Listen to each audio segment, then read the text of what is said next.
Damn, what is up, my internet friends? Welcome to Walking and Talking, the show where I walk and talk.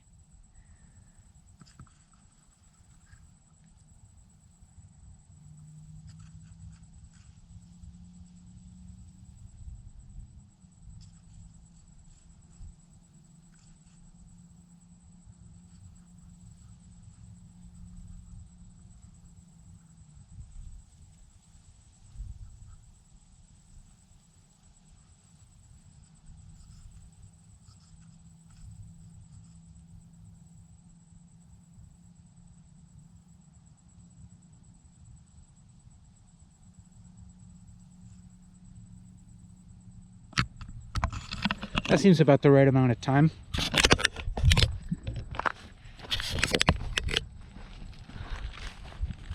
I thought to myself about the parameters of walking and talking.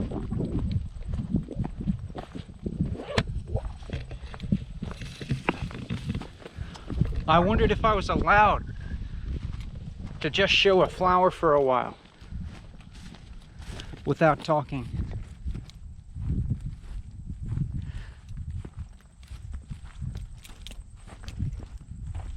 And I decided that I could rationalize it.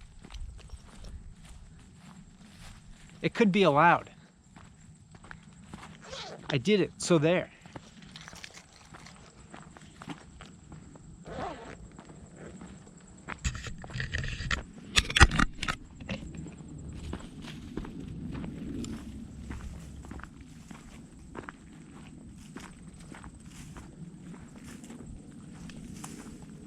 This is allowed too. I'm allowed to do this.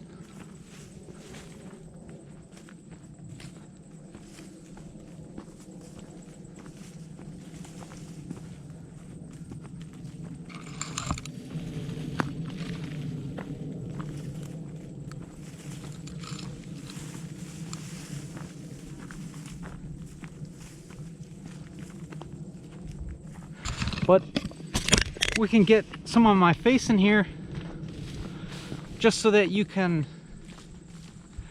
have a little hit of those bonding neurotransmitters, the ones that come up when you see your buddy. Because I'm obviously your buddy. I can see your dopamine starting to rise. I can see it in your eyes. And I'm happy for you. I think.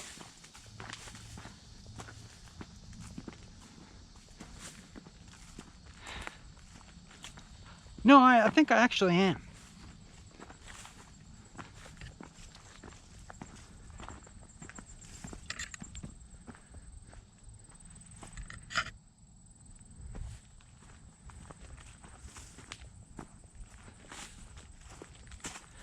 But let's get some more of this.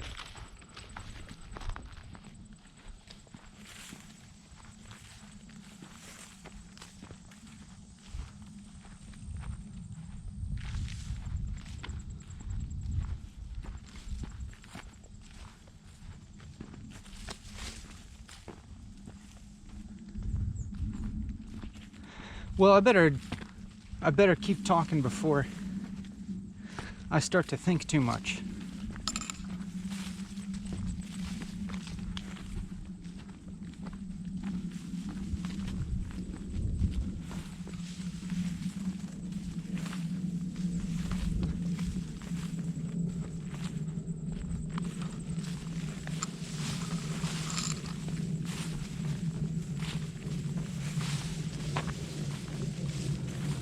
You see what I'm doing? I've done this so many times and I'm still get a little stuck. Oh, the GoPro, I think, interpreted me saying stuck as stop or something. Or I think it interpreted something I said as a command for it to you know, do the thing that I'm not going to say now. The camera knows me.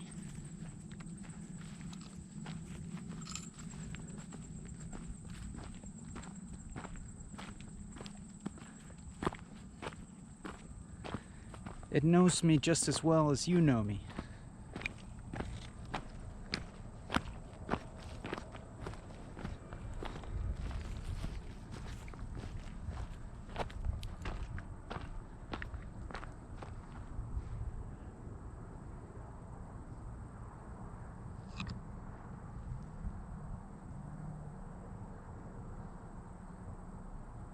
I feel afraid.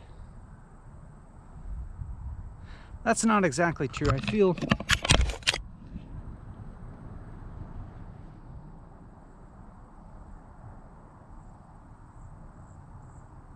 I do feel some kind of fear.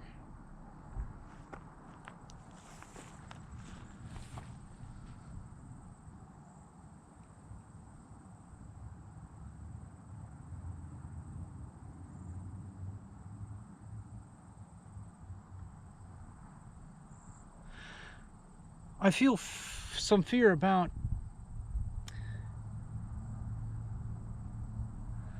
this being not very good.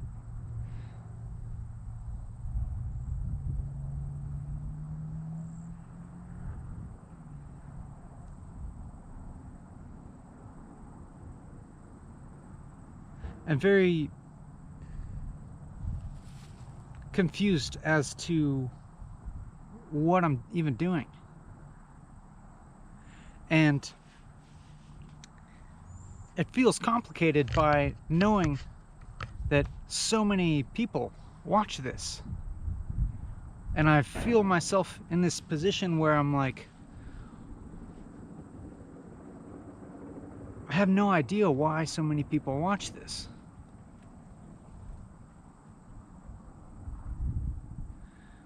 Nor exactly why I make these videos. I feel genuinely unsure, even though I guess I'm going to venture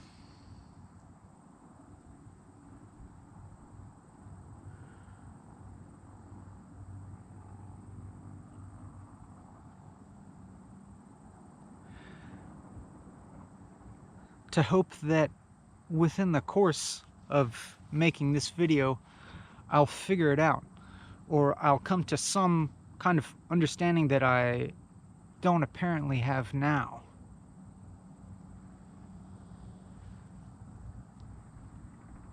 Or if there's some understanding as to why I'm making this video, it's maybe a little hidden or a little buried underneath some layers. Because for one thing, I think this is number 66.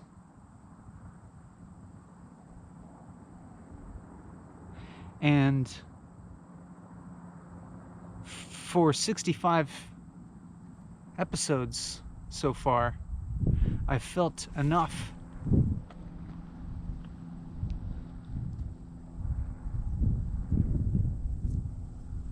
reason to post the video. I don't know why the camera keeps stopping on me.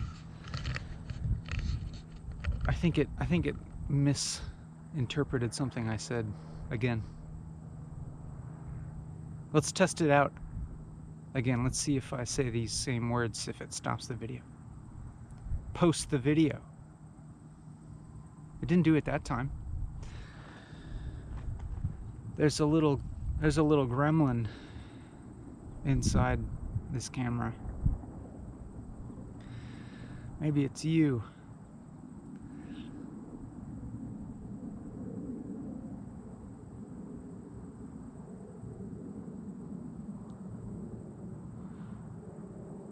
Like when I realize that so many people watch this video, I feel like the stakes are higher for some reason. I feel more responsible for your experience. In a way. I've got to impart something useful to you, right? Or at least pleasant, or contribute to your well-being in some form or another, right?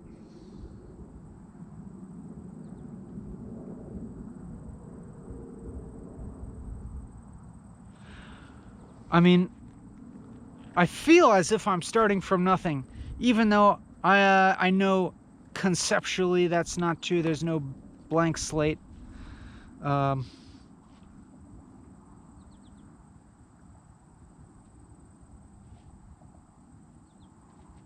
I feel as if all I have is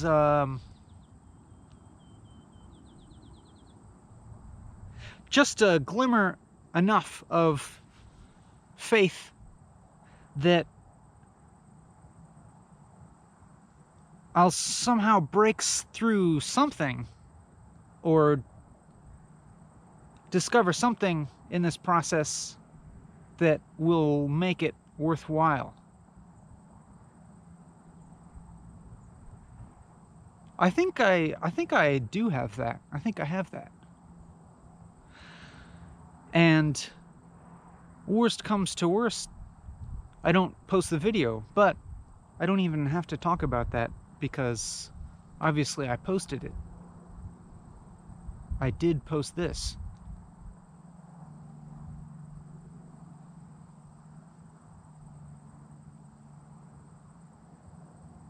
I did post this. That's odd, because I can say that I posted this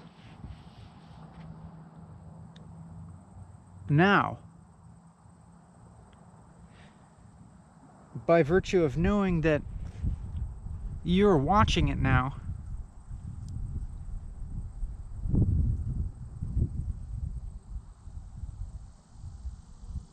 Which means that I did find a way to reconcile what was going on right now. I did it. That's strange to me. That's very weird to me. The fact that you are watching and hearing this, or maybe just hearing this,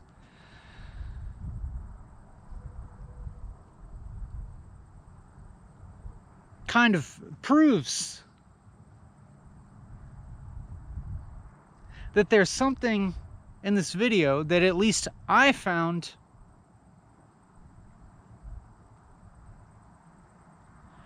compelling enough, or made enough sense for me to want to post it, even including the confusion that I'm starting out with, the not knowing that I'm starting out with.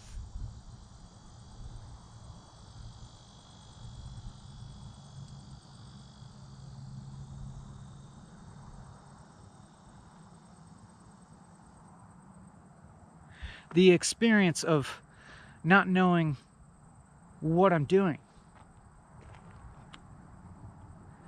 or why I'm doing it, or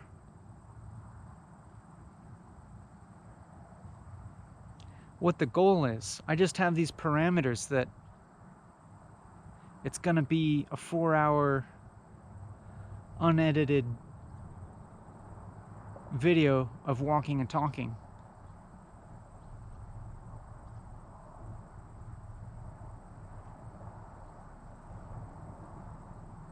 And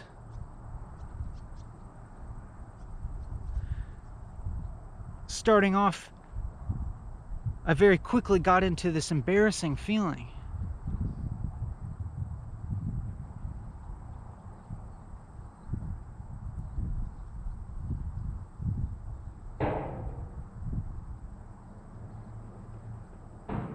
And I think I still have it.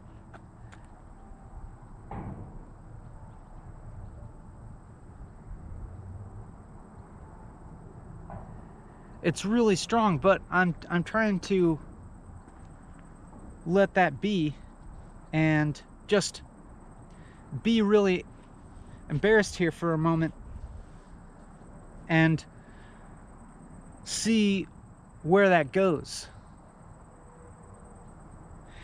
And I mean embarrassed of the distance between what I'm saying, how I'm saying it,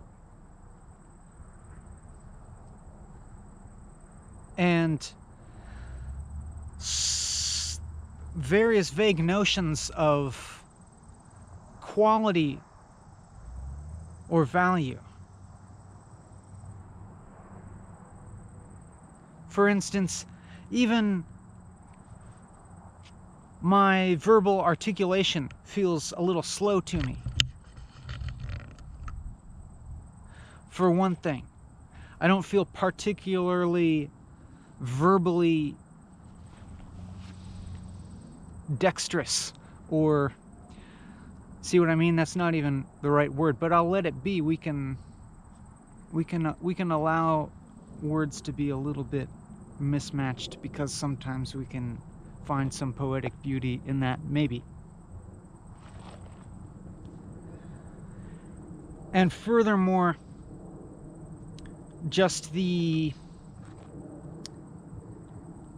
whole state of confusion that I feel feels very embarrassing, because there's a great distance between that and what I think of as some kind of clarity, some kind of momentum, continuity.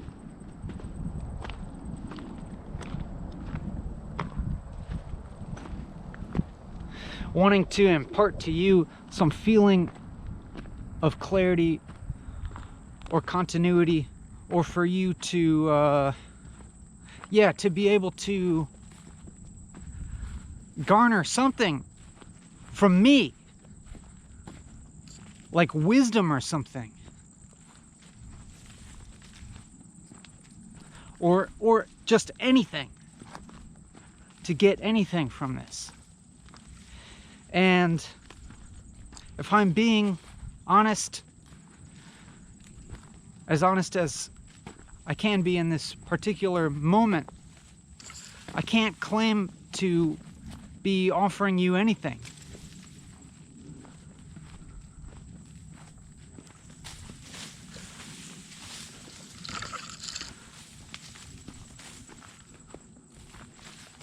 I don't feel or think that I, as an individual, have anything to offer you in this video.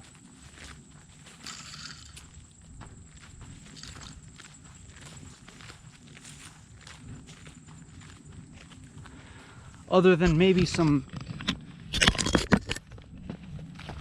pretty sights.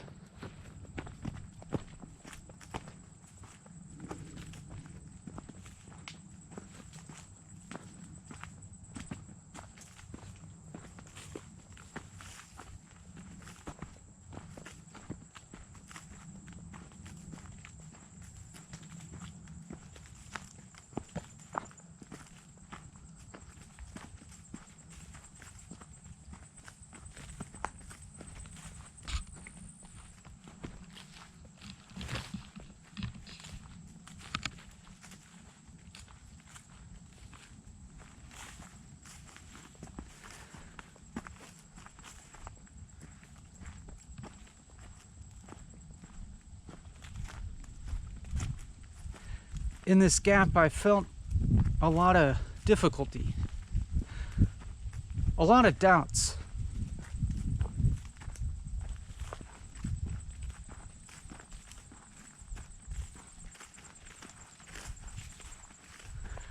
What frequently happens is some thoughts come to my mind and I audition them, and I recognize these thoughts as something I've thought before, and I feel a feeling of alienation from those thoughts because I recognize them as patterns, and as such I'd see them as inauthentic or just kind of hackneyed and uninteresting. And even what I'm saying right now falls under that category, because I am recognizing what I'm saying right now, the nature of it, to be totally a pattern of things that I've said before, and I am experiencing myself in this pattern. And so I'm trying not to immediately react negatively to that. I'm trying not to let the feeling of disgust or avulsion to that recognition take me over.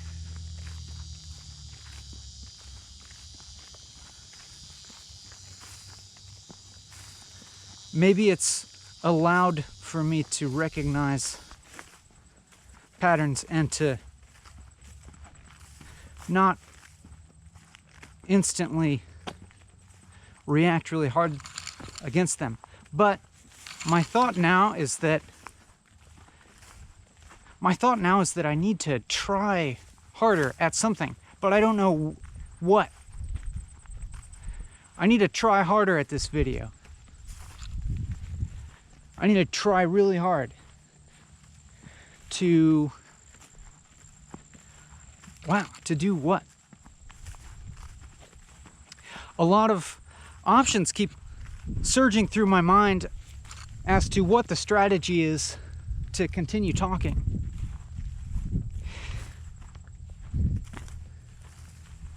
Should I effortfully pull myself into a more positive mental framing of things? Should I try and drop altogether the notion of trying? That's a paradoxical thing to say.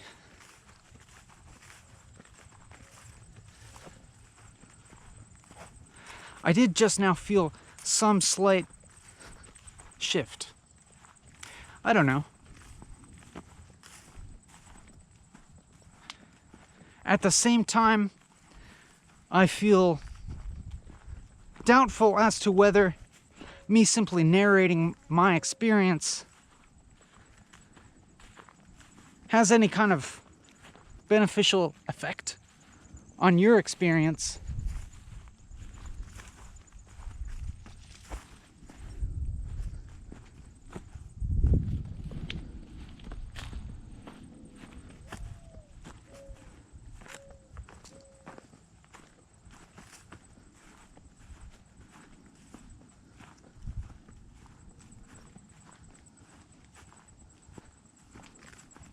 Although I have to keep reminding myself that for 65 episodes so far, something has happened that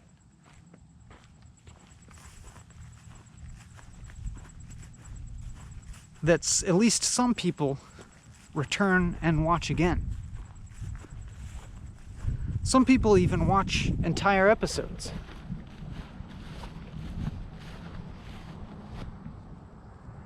When I think about that, I feel as if the stakes are even higher.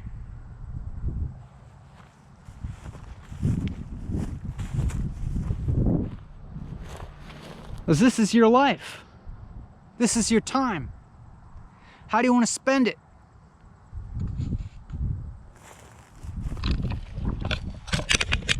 I feel so responsible. But I can't be ultimately responsible for your choices. You're taking the risk. You're gonna take the risk. You are taking the risk of watching this video. But the fact that you are watching this is evidence that I did find it worthwhile to post this. So I can say that I did decide that it was worth posting.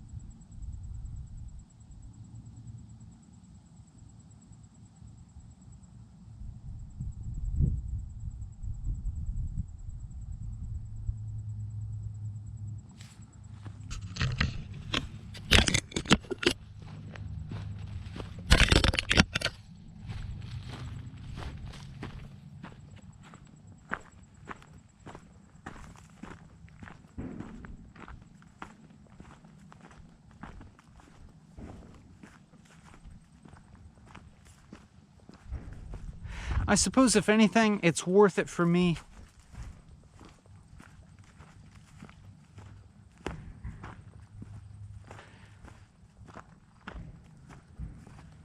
to remain as calm as possible, although here is a praying mantis which gives you and I a little respite, a little object, an external object to grasp onto, to direct our attention to.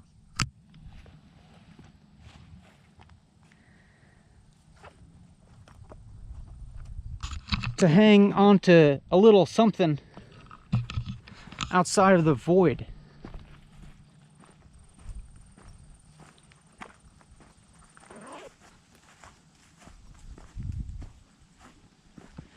I mean, I think I am kind of going through various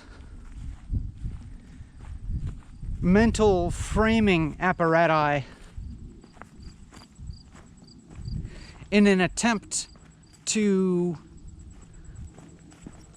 rationalize this, or a way to imbue it with a meaning or value, so that I can feel kind of comfortable doing it, kind of comfortable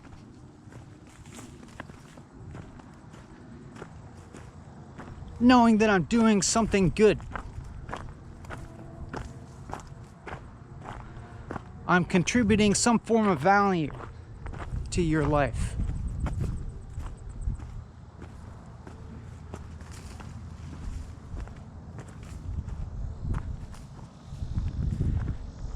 So for instance, when I referred to what we're doing now, you and I, as the void, that is, this experience of feeling kind of lost,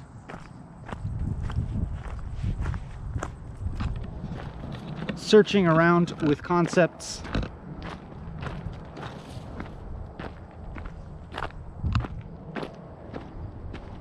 that's one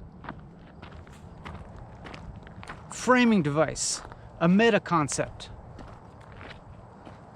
a meta categorization of this experience as the void.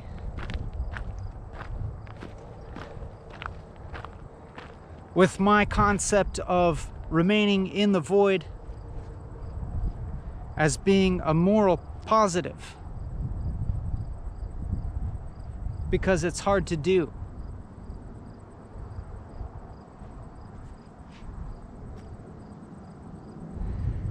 But when I say that, I don't honestly feel confident that this is actually the void.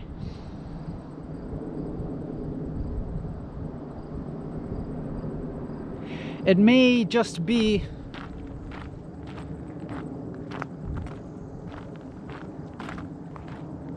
a bunch of fruitless messing around with concepts.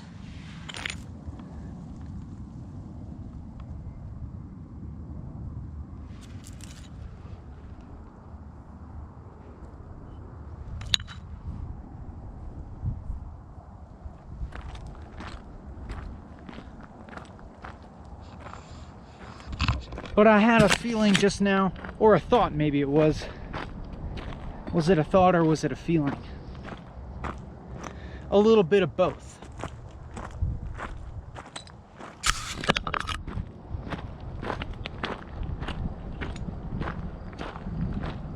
As if it would be a good thing for me to just fall as fully as possible into this confusion of what I'm doing, what I'm talking about. to go ahead and let the intensity ramp up. But as I say that, I don't even know how exactly to do that. But what I could do is just increase the speed of my talking. Try and just talk as quickly as possible while still maintaining some syntax, at least actually making sentences. And when I do this, when I'm doing this now, I'm talking faster, a little bit faster. I just now noticed that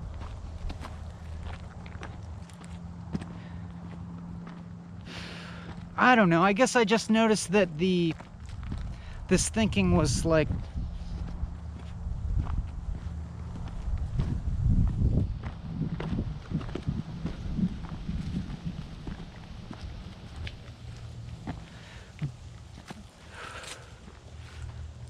I'm stuck.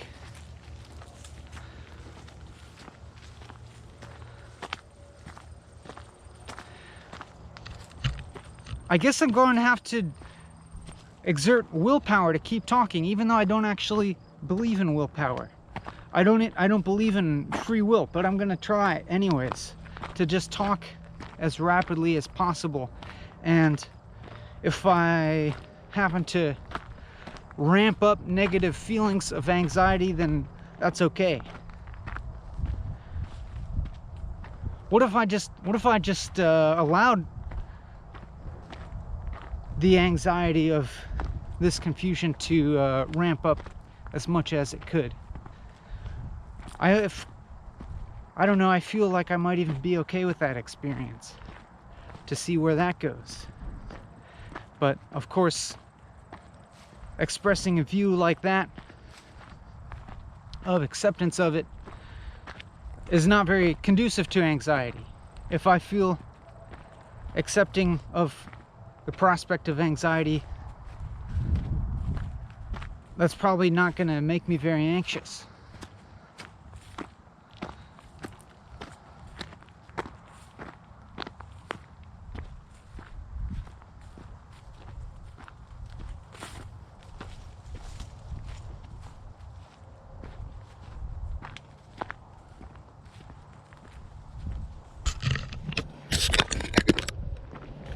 But I'm not talking as fast as I could be. I can't believe I do this. I can't believe this is my life right now, you know?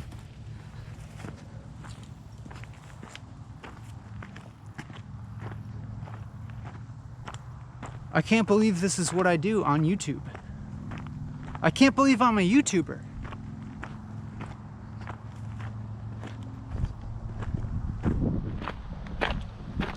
I can't believe you're watching me or listening. I can't believe you're listening to me.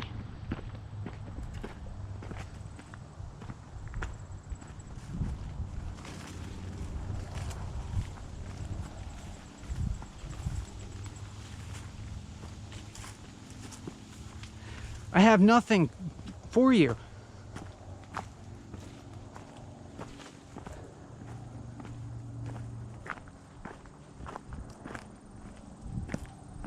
I could just say that over and over again.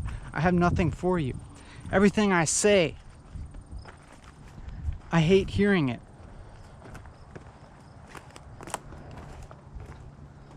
I feel strongly as if there's something wrong. This is the third time I've attempted this video. The first time I stopped it before an hour was up. The second time I filmed 5 hours and didn't post it publicly. Maybe I'll post it privately on the Patreon thing, but I didn't like it enough. And that's rare. That happened. I filmed 5 hours and then didn't like it enough. Probably because I watched a lot of it. That's probably the problem. But also I felt that so much of it was worthless. Even though I felt good at the end. I felt good at the very end, but so much of it I was so lost. Like I am now. But I'm not freaking out yet.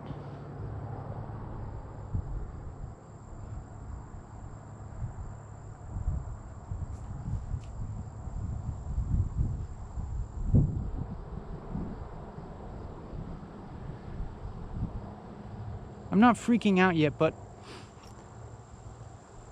it's very unpleasant to hear myself speak and hear myself think. Even though I've been doing a lot of it. I've been doing plenty of this. In private, I guess? I mean, I've taken some time. Damn, I'm talking about myself too much. This is too much. This feels intensely solipsistic and narcissistic.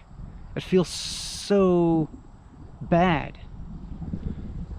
This feels so bad.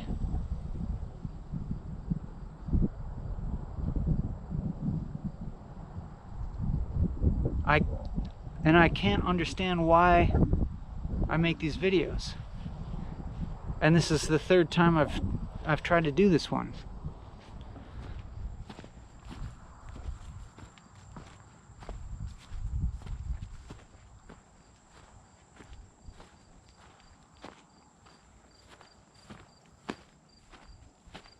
But I guess since I did post it,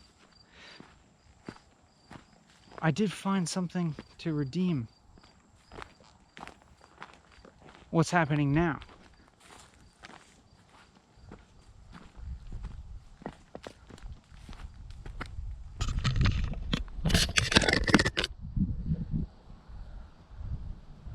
I don't know, there's nothing to stop me from just ending the series. I could just do that.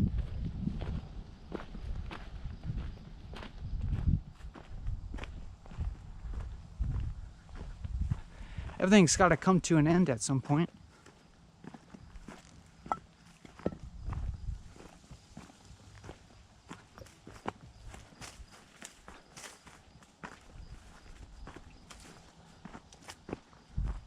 I do feel up against a wall.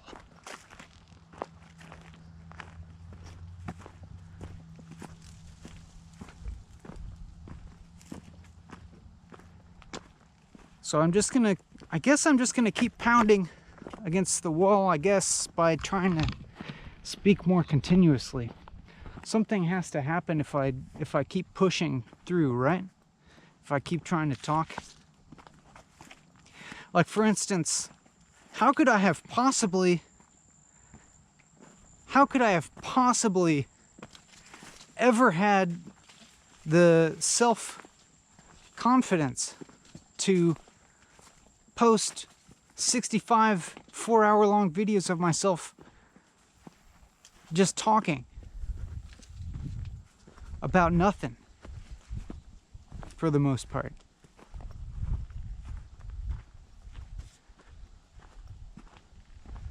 What would possibly possess me to have that sort of imperiousness?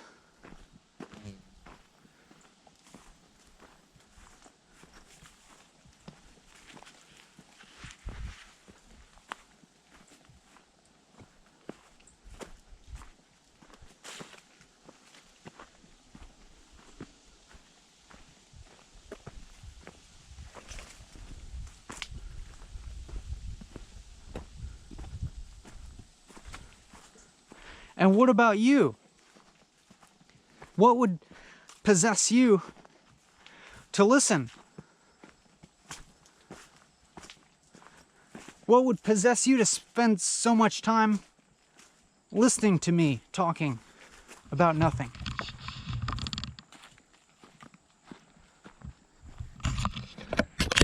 You would think I would get better at it, right? Like I would develop something. I would develop a persona, a charisma. Maybe I have, but my experience now is an experience of having nothing.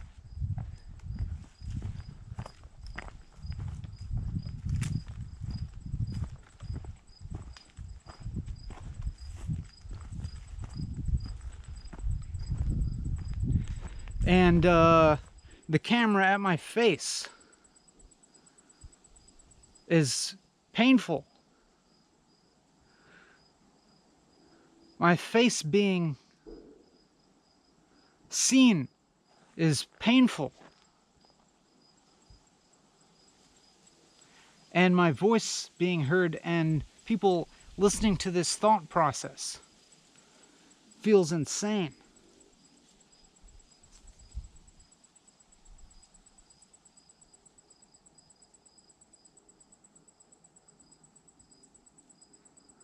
It feels totally insane to me that you would be willing to engage in this thought process that I'm having.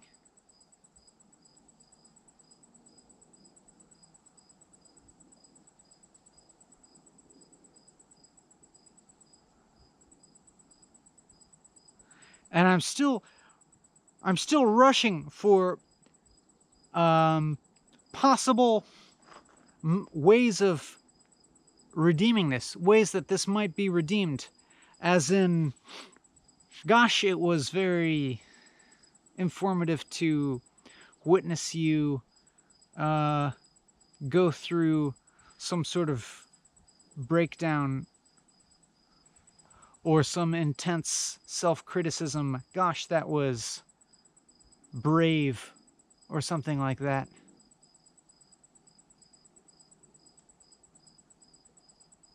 And every time I reach for something like that to try and make myself feel okay about this,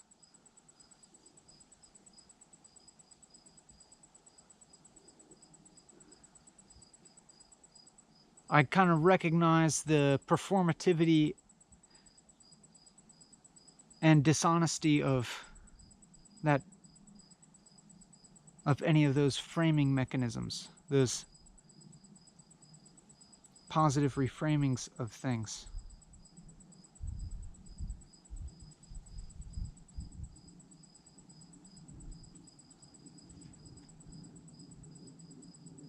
I guess I'm kind of putting some kind of trust into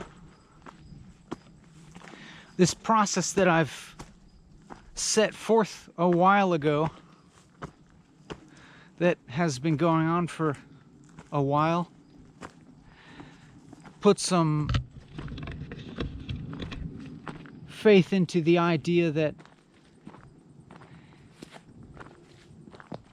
it might be worthwhile even to go through the darkest things that process takes me through. Trying to focus on one thing for an extended amount of time is bound to always take you through some difficult periods. And see, here I am kind of still engaging in mental framing to kind of put this present experience in a better light. And it might be working a little bit, actually. Because actually at the moment I feel slightly calmer.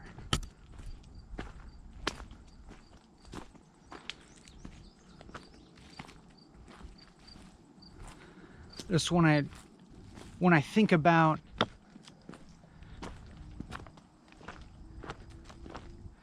there being difficult and dark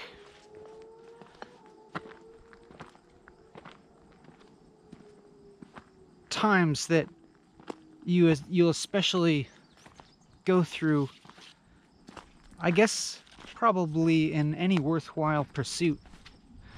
It's where you face really intense doubts, you know? And if the doubts are real, then they're enough to shake your faith a little bit.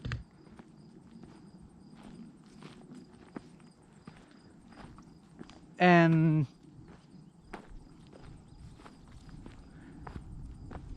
it's not that the doubts aren't real. Like, all these concerns that I'm talking about are certainly, they certainly have their reality.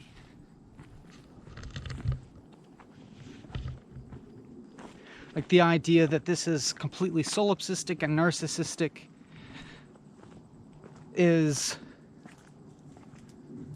that's probably always going to be valid.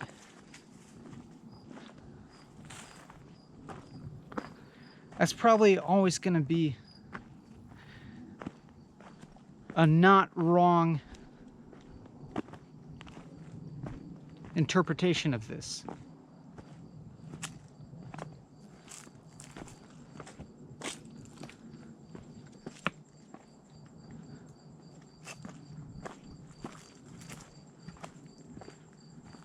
I don't know, but it may at times totally recede from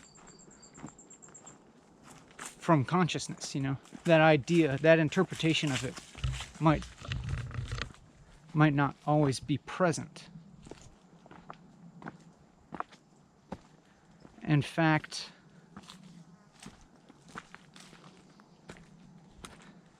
no, never mind.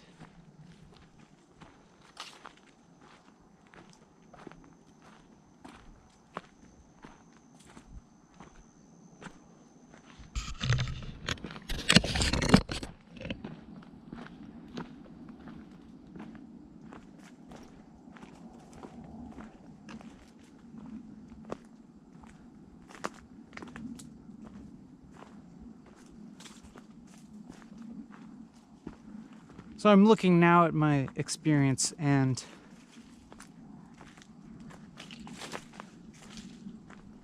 trying to think if it's dark or not. And now I don't feel like it's entirely dark.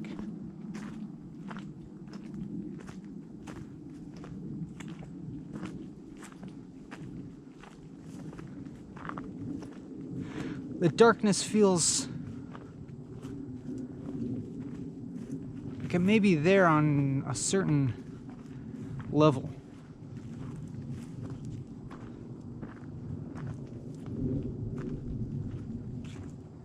But there might be another level where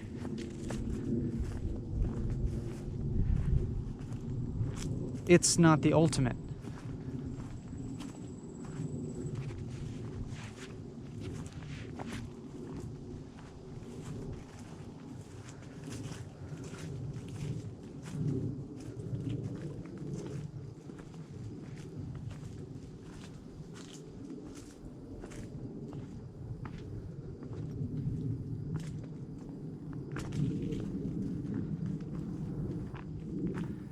I am still doing some editing of what I'm saying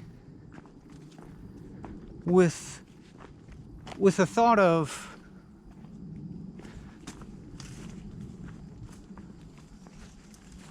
I guess trying to manifest some kind of productive or real train of thinking.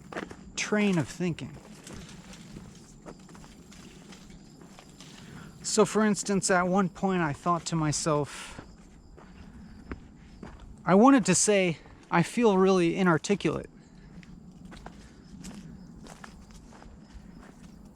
And I also recognized that my feeling of inarticulateness also corresponded with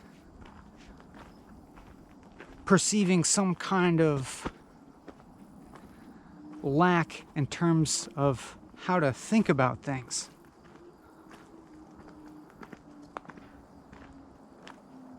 Not knowing what even to think.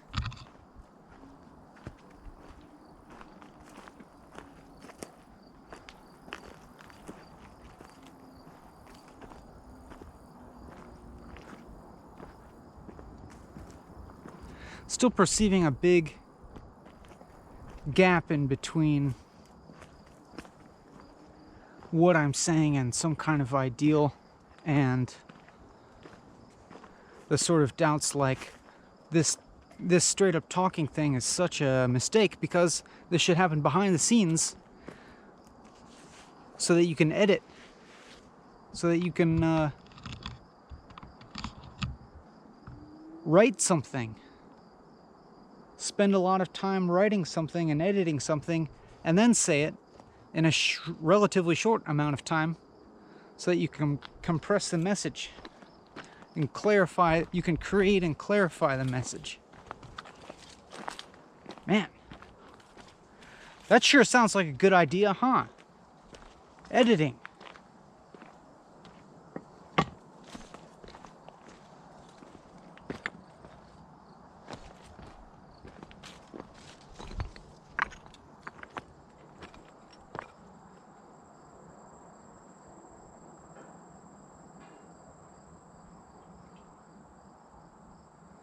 But I would have to feel darn confident if I was going to make a switch like that, you know? Because I can imagine myself starting writing, and I'm bound to come up against the same sort of difficulties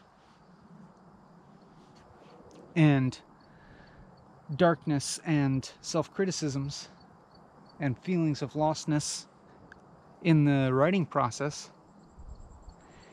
And then I could imagine like I never should have stopped walking and talking, like thinking I should go back to that.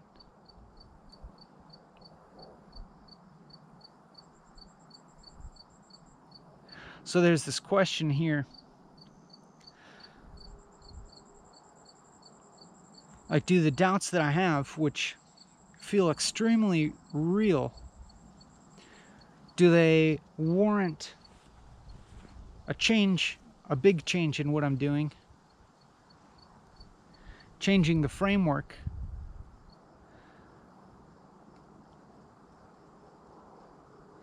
Or is it possible for me to work through these problems within the same framework? That's always the big question, you know? That feels like the question of life.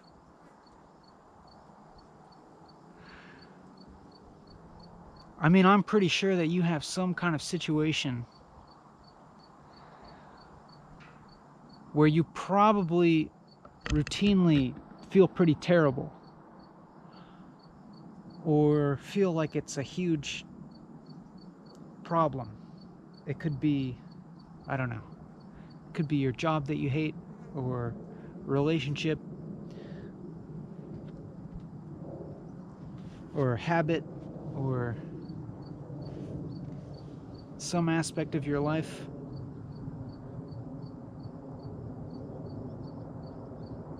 That brings up the void for you.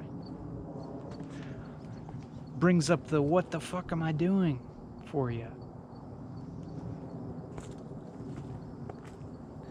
Brings up the I gotta change my life feeling.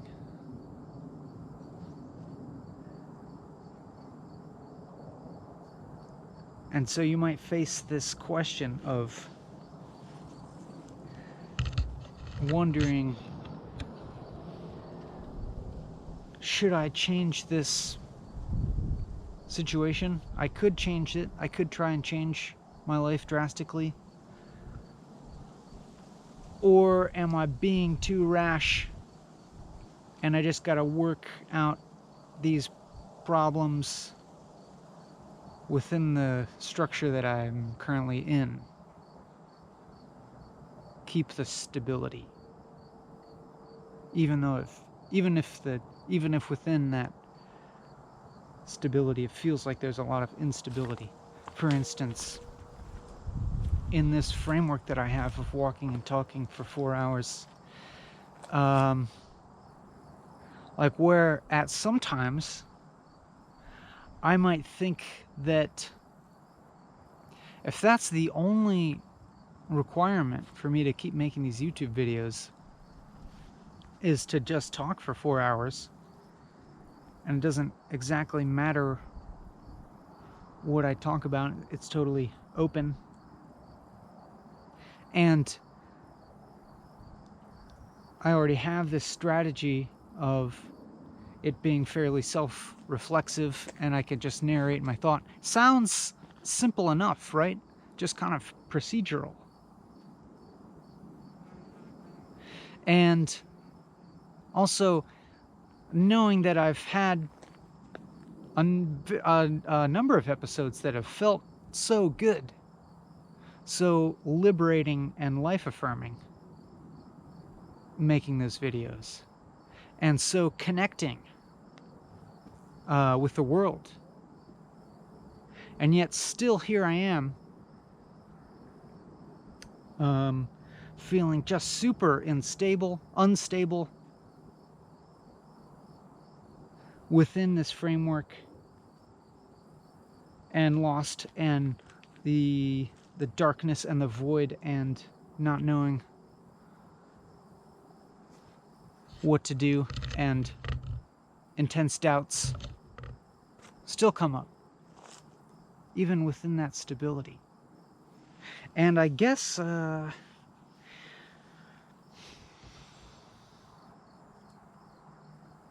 don't know, that might just be a very common feature of life. Like, maybe this is the form of the work.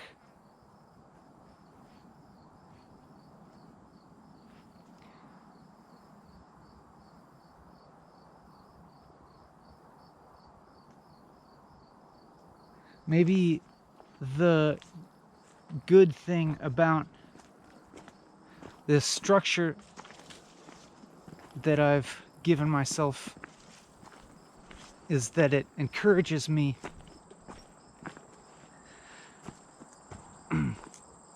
to go through this sort of thing.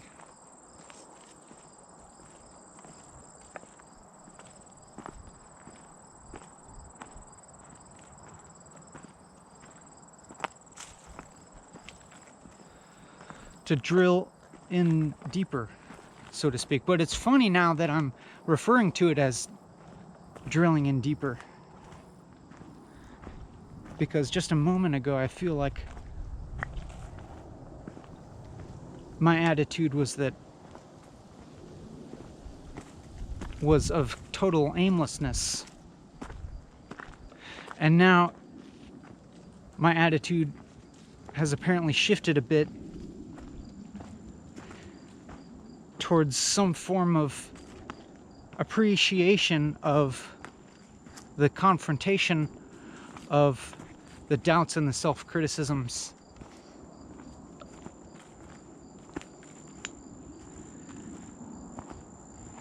and the confusion.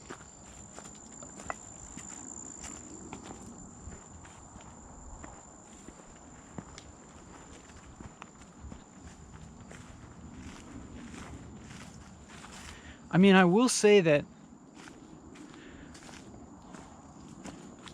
what I'm saying now, or what I'm expressing, where I'm coming from in this moment, does feel like it has a different quality than what I started off from in this video. And it is also something that I don't think I was expecting. I really was not expecting this much difficulty.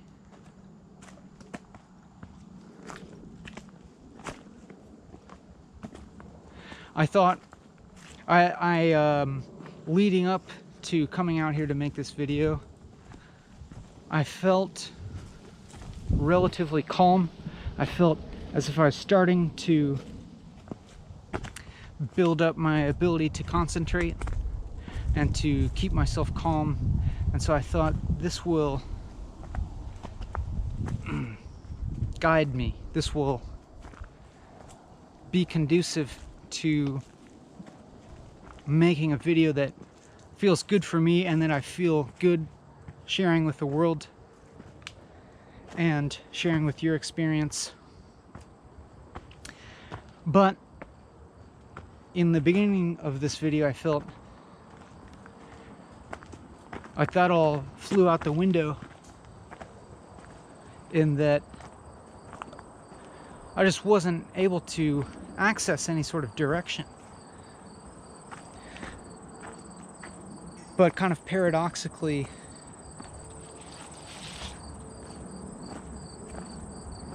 I don't know, it could be the case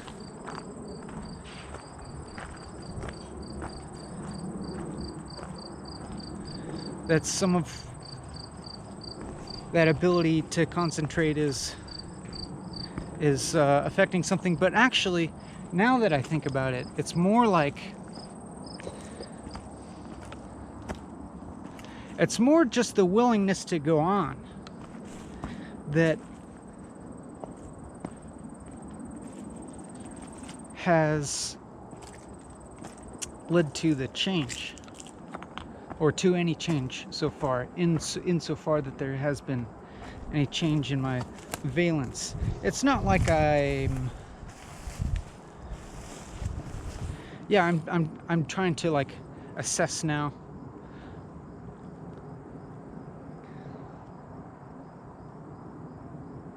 I'm trying to assess like the total value of this instance in time, which is a pretty interesting thing now that I think about it.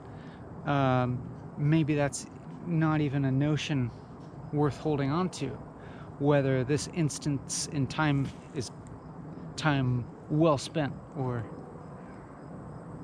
wasted.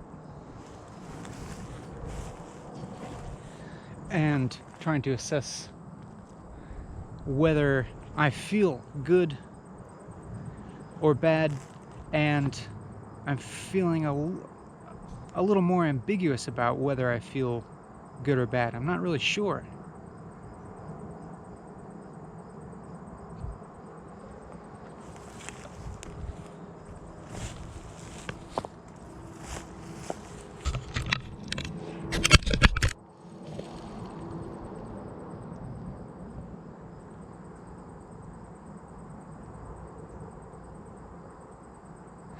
But I could say that I feel as if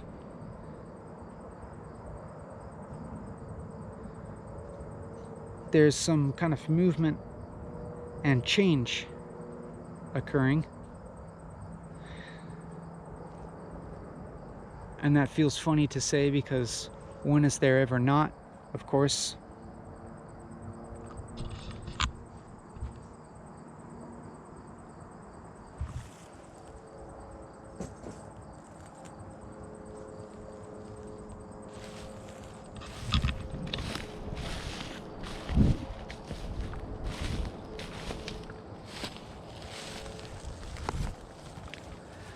Or I could also say that I think that I am perceiving my experience to be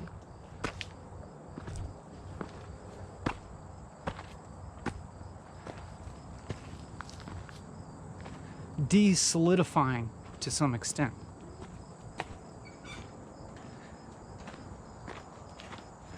To be shifting a little bit out of conventional mode of utility and morality and dichotomies.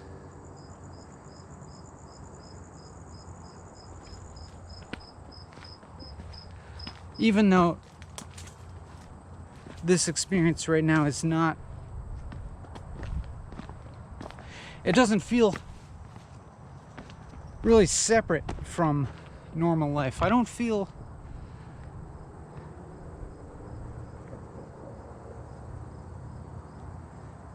different from normal life, but I feel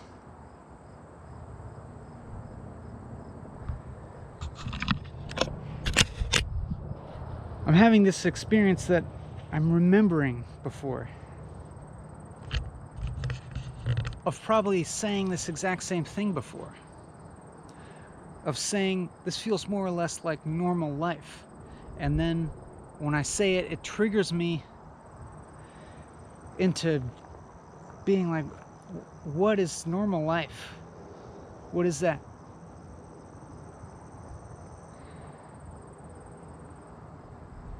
Thinking about a normal experience of time, a normal experience of myself. Like thinking about myself as a solid individual person in the world. Here's self, an identity in the world out there.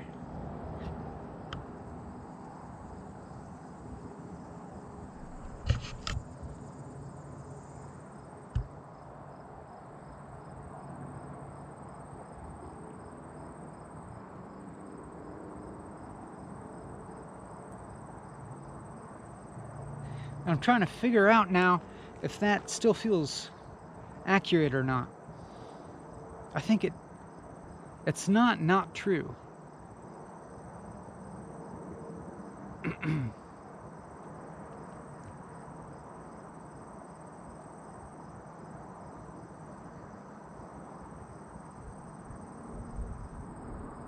Obviously, I'm talking, but even that itself feels strange to say. Because when I said that, I'm talking, I also had the experience of hearing that and not feeling totally identified with it. I mean, for one thing, it's like by the time I registered hearing it, the statement was already over, so it was in the past, and so I'd kind of recognized myself remembering the physical, sensual experience of hearing myself say, I'm talking, and that kind of appeared. Then I recognized that as a thought, and so this thought was present of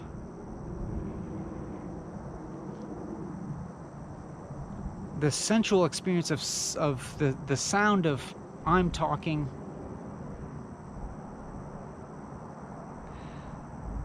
as well as the concept of what that means.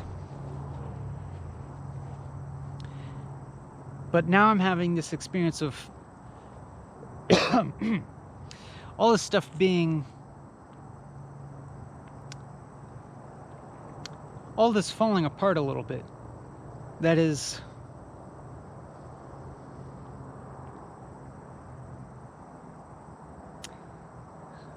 noticing so much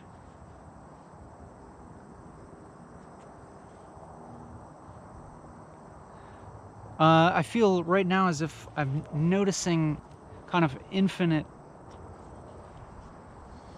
I don't know about infinite, but like more layers to my experience that I can even comprehend or organize in terms of sensation and thought and my experience of time and my experience of self. All of those things feeling pretty confused at the moment. And now a thought has entered my mind that, oh hey, another praying mantis. Here's another little object to anchor ourselves to a conventional reality for a moment. I had this thought come through my mind. What a beauty.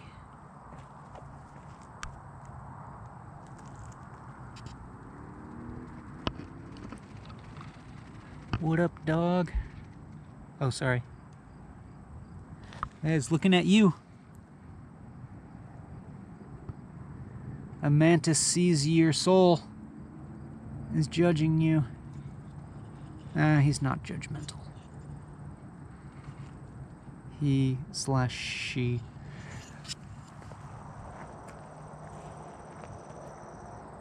/ they. Ooh, dancing.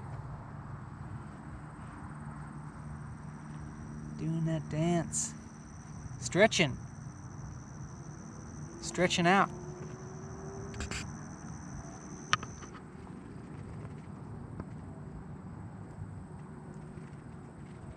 Look at that stretch.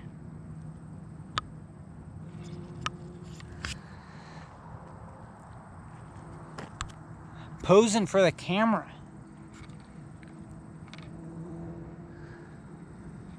An attention seeker, I see.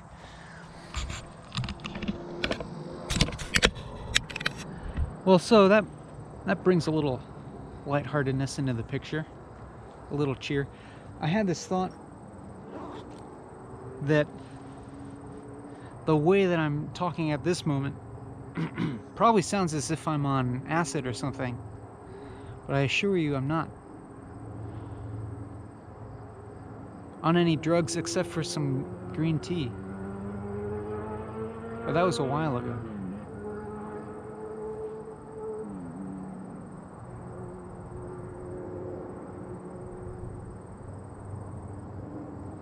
I'm just on the drug of doing something embarrassing for a long time.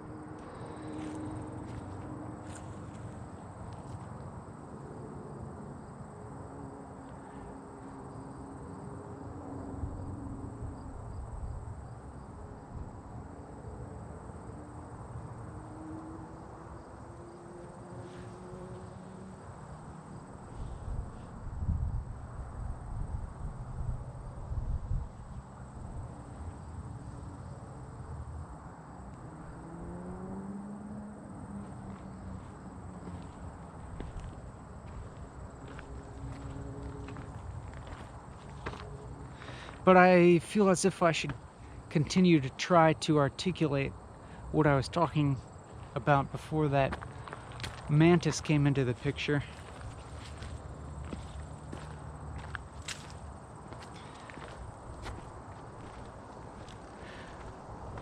Which was, I kind of experienced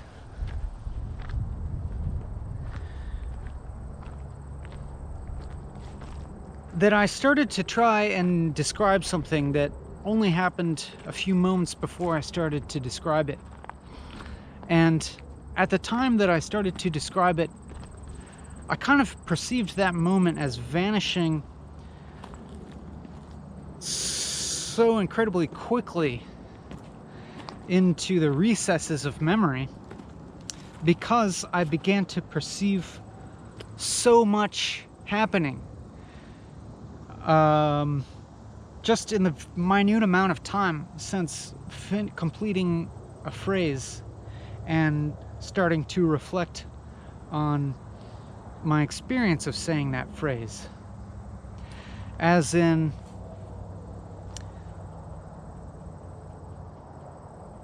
so many thoughts occurred, as well as I started, the way that I perceived myself perceiving started to open up, and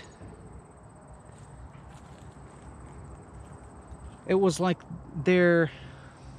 it's still happening. I'm sure you can kind of hear the confusion, I'm sure you can kind of hear my sort of discombobulation right now, struggling to express something.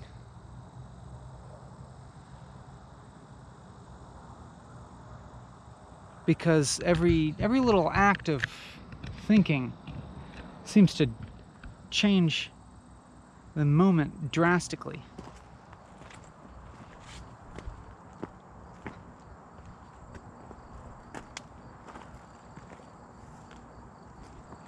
And then I'm like, again, it's like I have a sense now that there was something like a few minutes ago that I was reaching towards, trying to get at. And so I have to wonder now, is it still worth trying to pick up the pieces of what happened a few moments ago and try to make some kind of sense out of that? Or do I just kind of redirect my attention a little bit more accurately towards this present moment?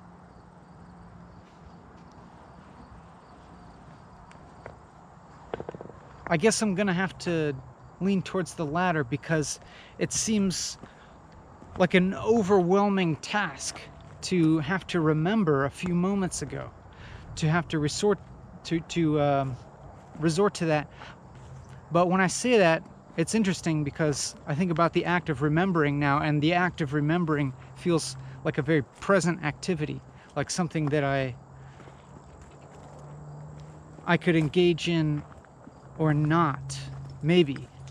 I mean, it's not like I've like honed in on the locus of control where I can like choose whether to remember something or not, but maybe I'm gonna try actually to see if I can activate some kind of locus of control, that is, exercise willpower,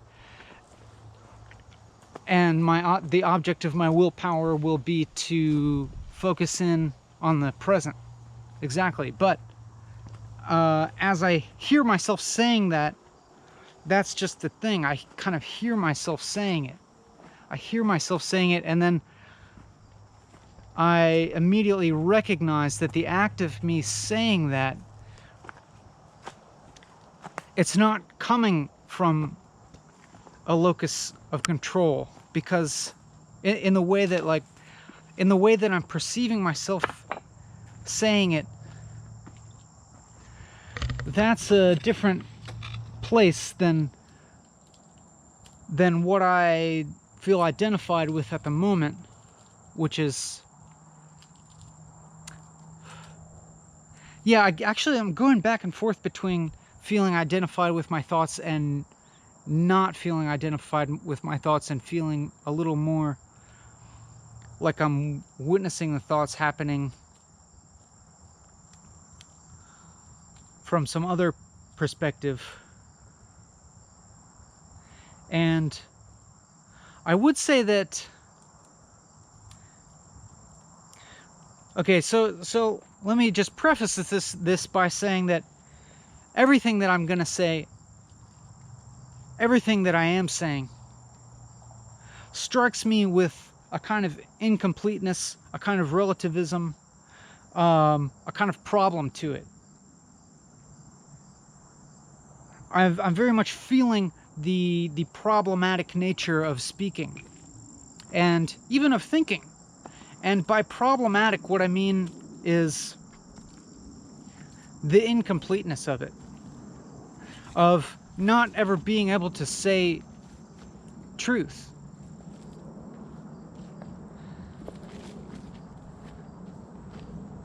That everything that I say, I'm experiencing it as being untrue by the time I finish saying it. And interestingly enough, that statement that I just made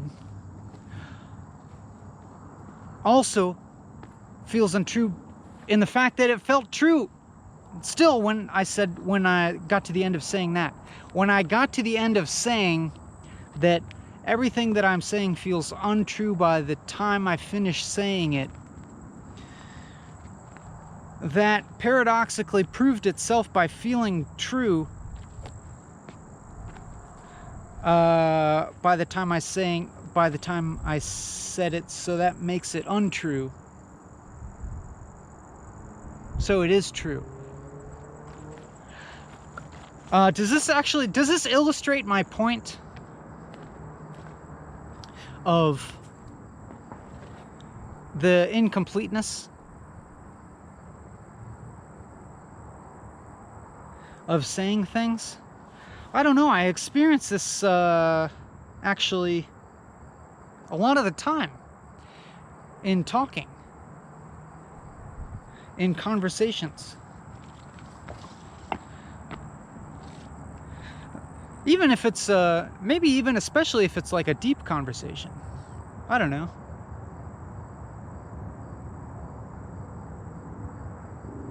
The sense that the conversation is never gonna arrive.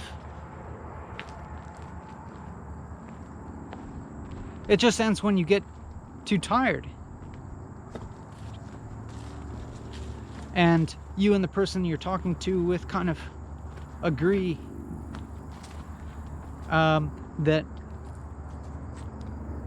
life is incomplete, and you feel emotionally okay with that for the time being.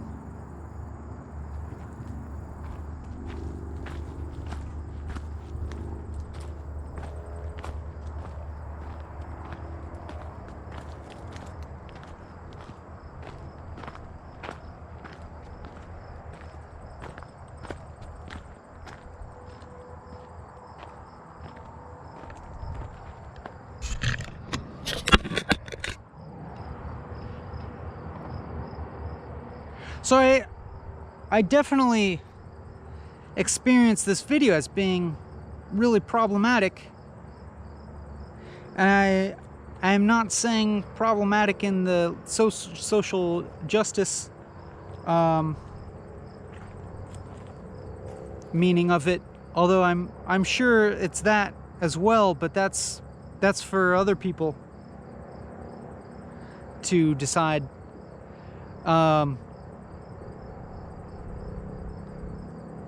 Well, I mean, if you ask me, like, social justice kind of problematic, people experience that, and I have no doubt that that's a very real experience. And I think that it is kind of an extension, or just very connected to that problematicness is a fundamental aspect of reality in my sort of, I don't know, if you ask me. In my experience, this is very much true. That nothing is ever not problematic. And this is by no means to diminish any of that, really. I don't know. Maybe it does, maybe it doesn't. But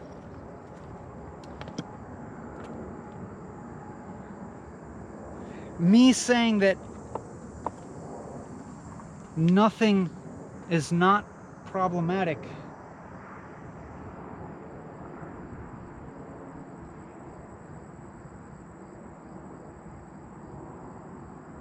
is not some kind of answer, or to say that's not me telling anybody to stop calling things problematic.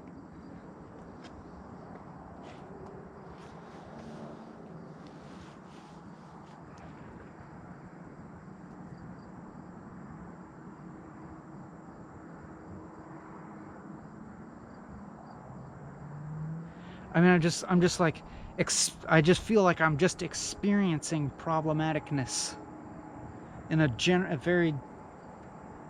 somewhat intense, generalized sense right now.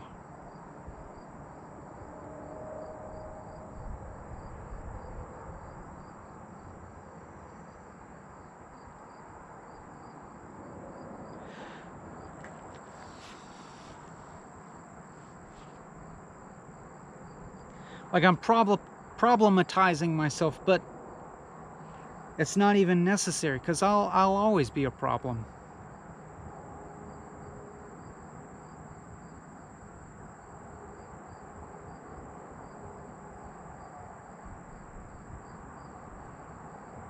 And even if some particular thing that I say sounds like some kind of answer, or sounds like some kind of arriving at some kind of knowledge,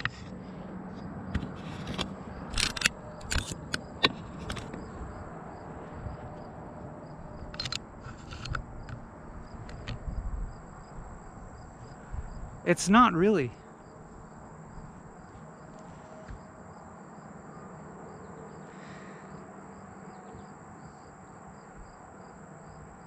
It's just kind of getting into, I don't know, I guess it's just like kind of jumping right into problematicness. Or at least,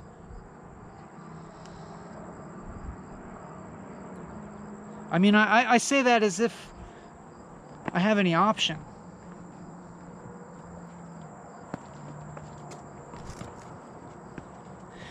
The fact that I'm walking and talking here, I don't know.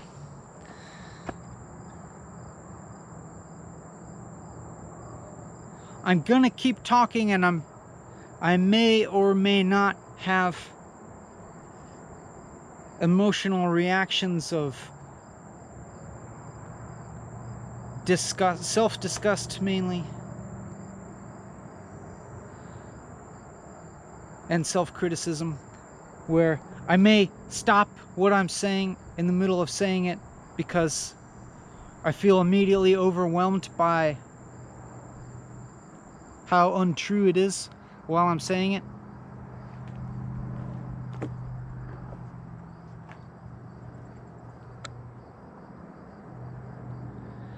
Or maybe I'll settle into some groove, so to speak, where I feel relatively emotionally okay with continuing to move.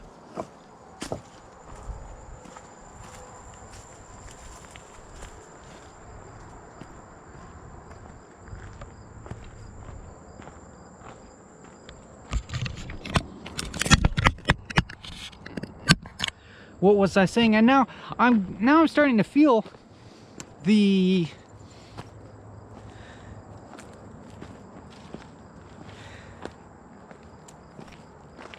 not matteringness of what exactly I say, as in,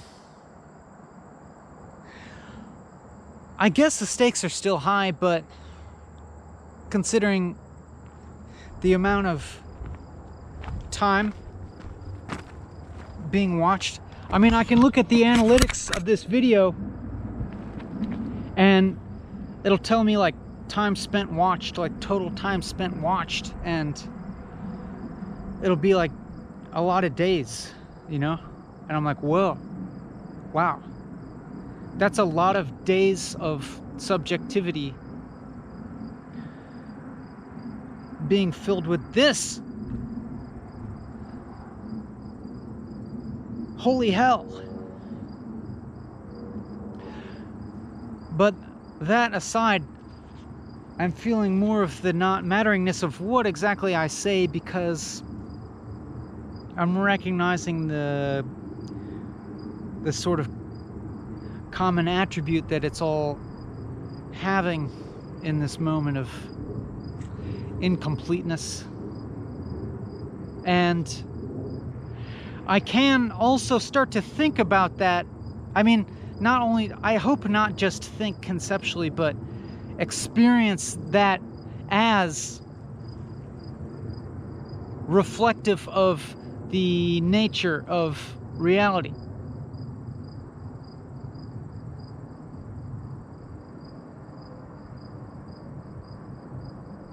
Of reality being not fully formed. Ever. That's why we have this concept of time, even. That's why we have any kind of experience of time. Or a future.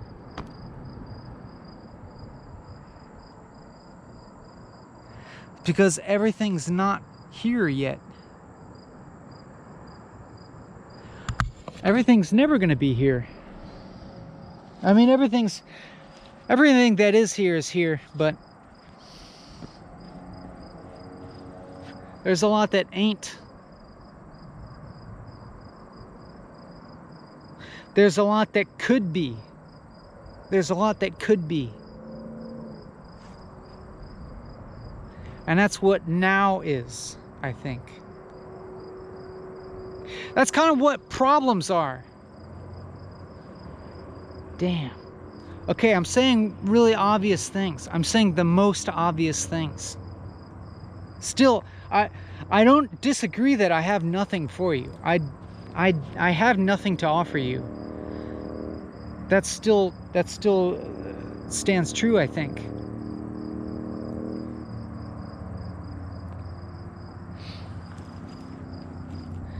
But also I'm saying that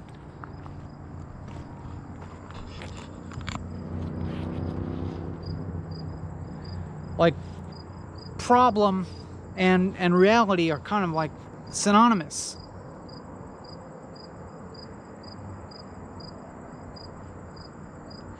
Problem and the present moment are kind of synonymous in a way.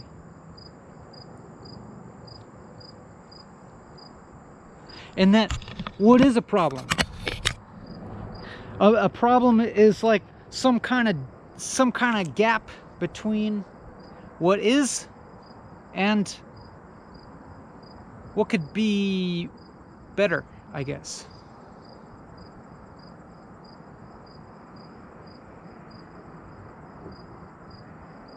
But it's also the same as like that void coming up. That what the fuck are we gonna do coming up? What the fuck are we doing? What the fuck have we done coming up?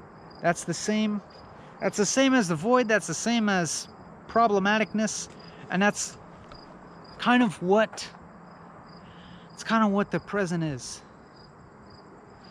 Dadgummit, feels a little disappointing, huh? Why couldn't everything just be fine? Why can't everything just be fine? Seems like it should be able to be fine. Why would things not be fine? I don't get it. Why would there be the problematic nature of life? I don't get it. Whose idea was that?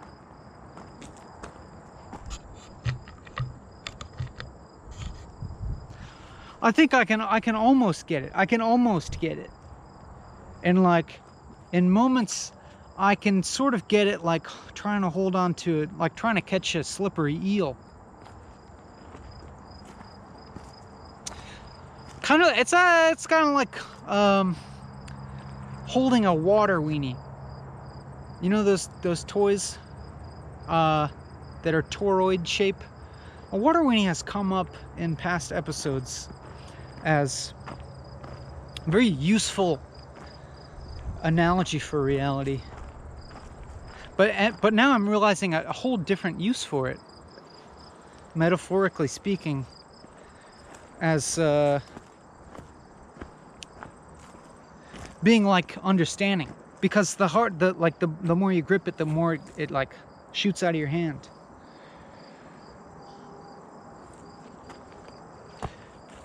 And for some reason I can't resist this random image of putting a hot dog inside of a water weenie. That feels really compelling to me as an image right now.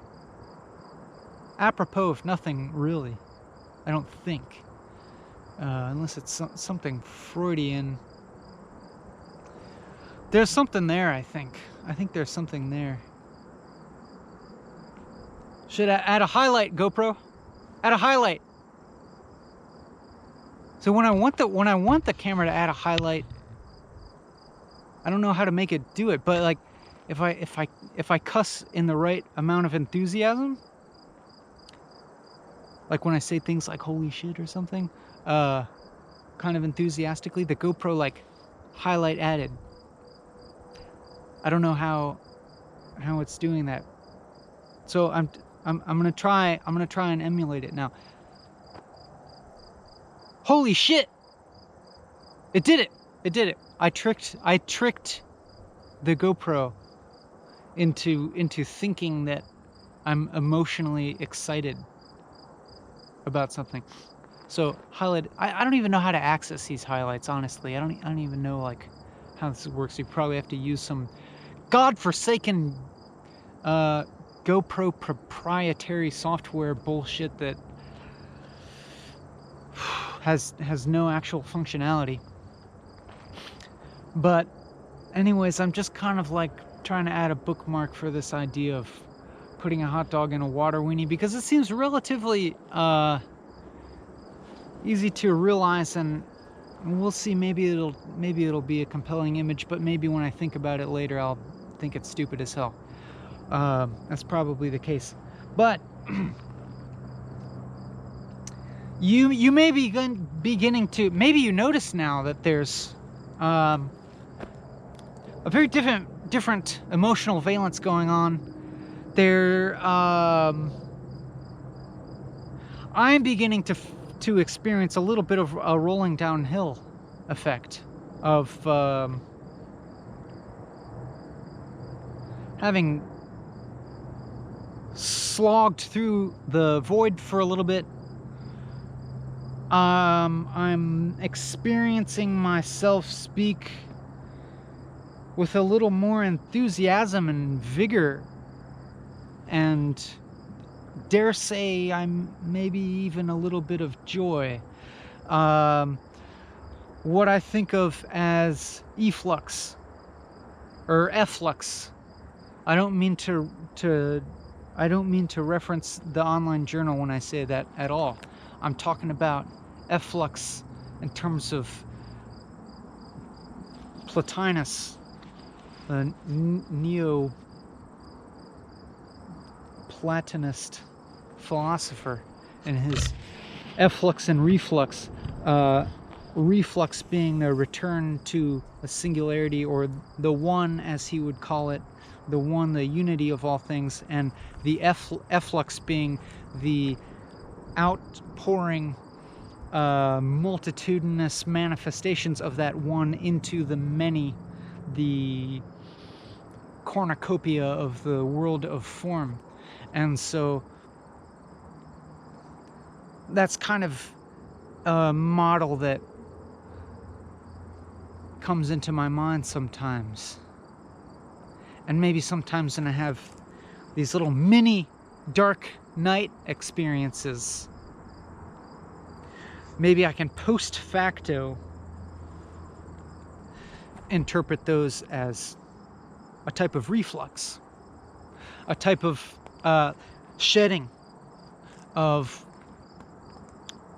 the world of form in the form of thoughts and concepts,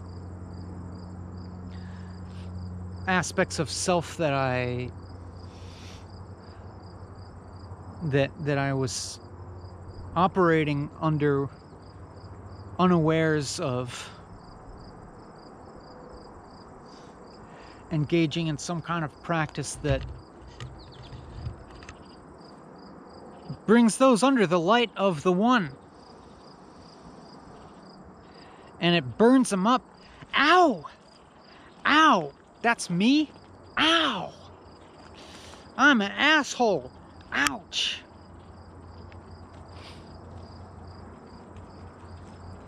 And sucking what I'm identified with back into some, you go into that void. Go into that void. Into that dark hole till you get to the singularity, and then you're all okay. But before you know it, you are going to be slingshotting back out, effluxing into the world with vigor and inspiration, most likely. If you're not careful, you'll end up doing that before you know it.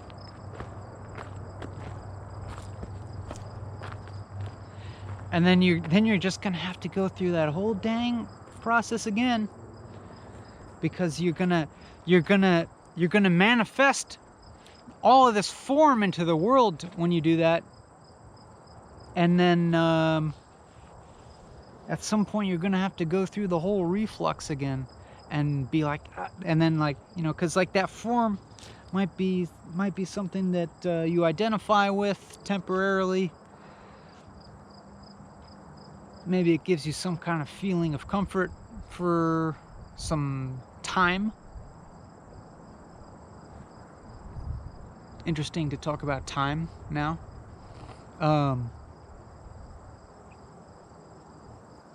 See, I've done it just now. Just now I've done it.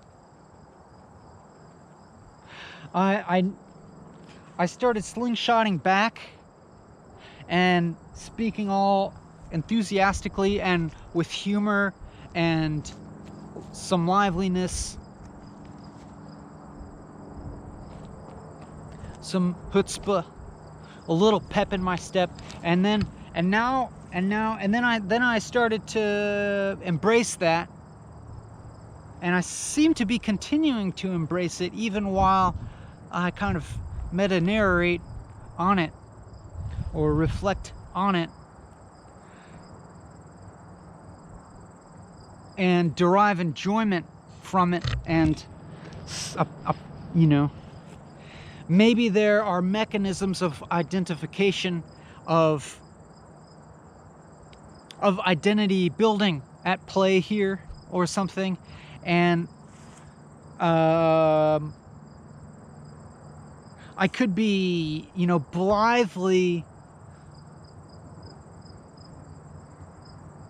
kind of neglecting what would be a morally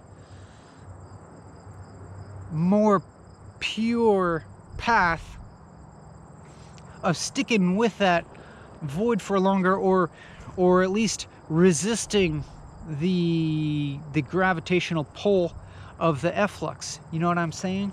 Like when get to a top of a hill, like you're a ball, like you were pushing that boulder up the hill and you're at the top of the mountain, to just try and balance on top of the mountain instead of rolling down. I mean, it's like Sisyphus, but I feel more like the boulder than Sisyphus at the moment, actually. Like Sisyphus pushes the boulder up the mountain endlessly, and it rolls down every time. Dang it, darn it. And so Camus says we have to be like the happy Sisyphus. We have to imagine Sisyphus but happy, pushing the boulder up the hill. I don't know if I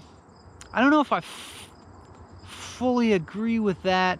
I mean, I don't disagree with that, but at the moment I feel like just like the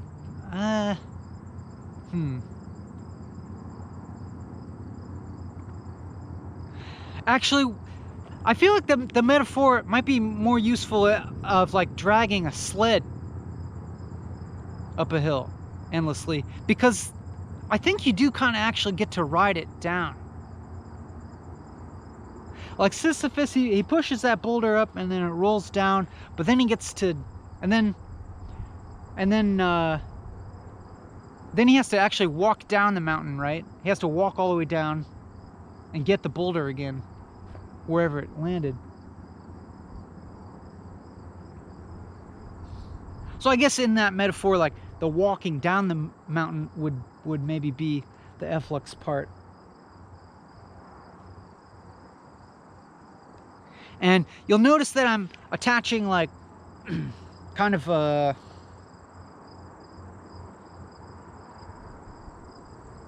I may be bastardizing the reflux and efflux in the way that I'm putting in the way that I'm attaching a gravity to efflux, but not to reflux. To reflux being to going against the gravity into the void, and efflux being with gravity manifesting into the many. I guess that's speaking kind of my immediate experience. Oh, sorry, the battery ran out for a moment, but then I got you reconnected. Like there's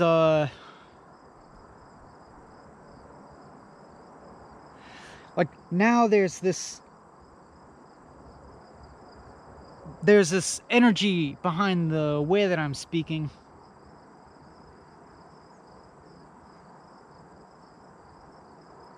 And I'm almost a little suspicious of it. Like my memory of feeling like I'm slogging uphill through the mud, the existential mud, into the breaking down into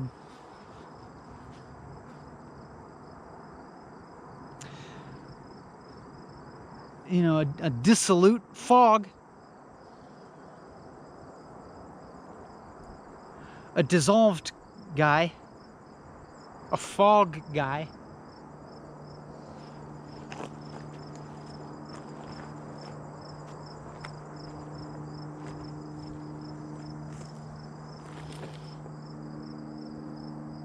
Like somewhere at the peak of that, somewhere at that fog, like seems to be like the top of the mountain.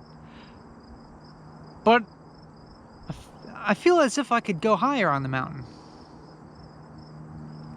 I guess literally I could.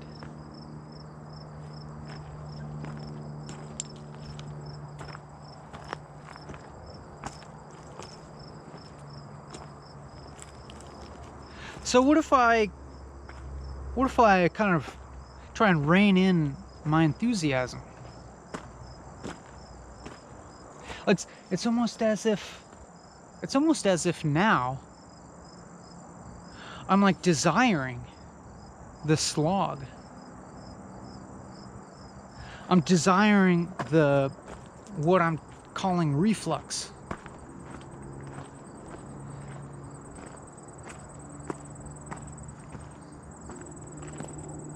Isn't that nuts? Can you think of how an hour ago, or an hour 15 minutes ago, or whatever, probably about an hour ago,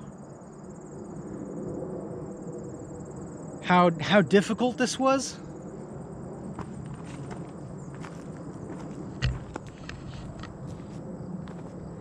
It was really difficult.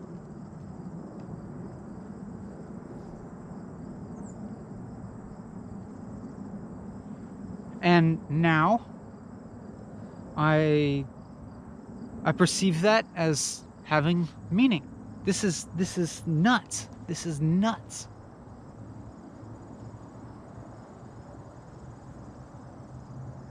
I'm like already starting to feel like emotionally fine with this video. Like, yeah, sure, we'll post it. It's probably might even be half good. This might be a good video. This is a good process.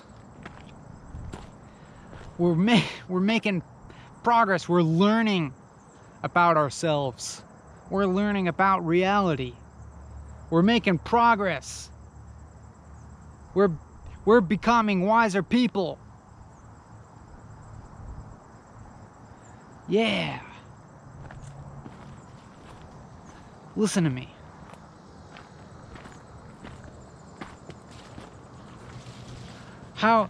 Just observe how unstable perception is. How unstable individual perception is.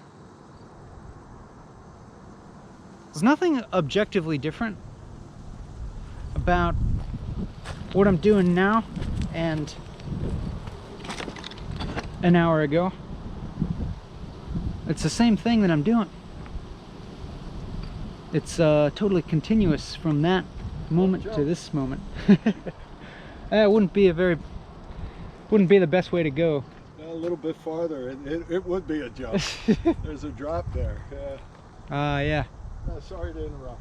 No worries. You're not interrupting a thing.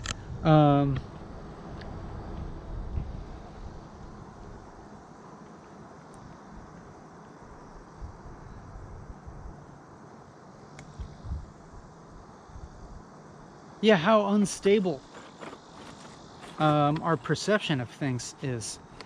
That's nuts.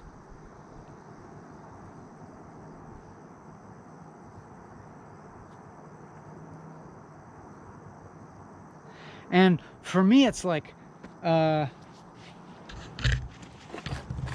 don't know. It goes right down to the whole nature of reality. It seems like.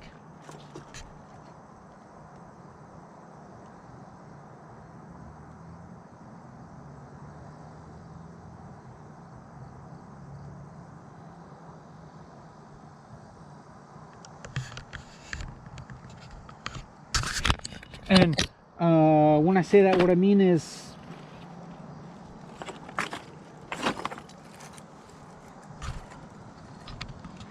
in some moments I could feel as if the whole nature of reality is like darkness, you know? Doom. Pain. Suffering. Life is suffering.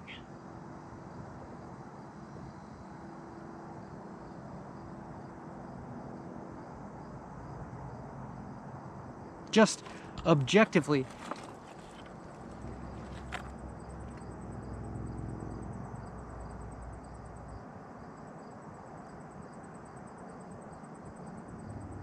Or something like, you know, thinking about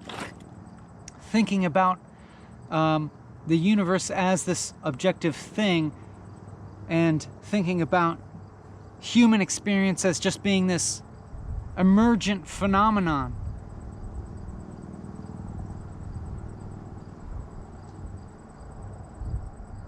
That has no meaning. That is just kind of an arbitrary emergent phenomenon.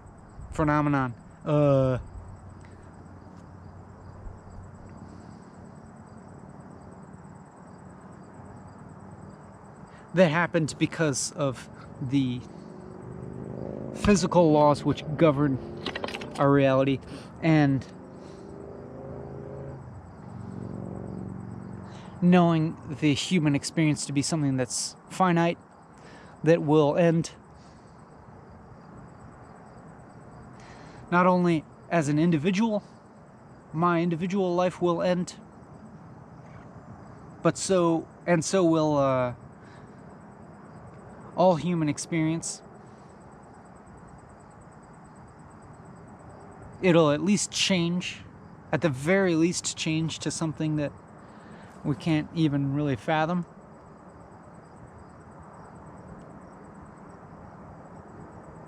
Which, you know, more or less kind of equates with death, you know? It has the same kind of weight and significance as death. Like death being just a drastic change into something that you cannot fathom. You cannot fathom not being.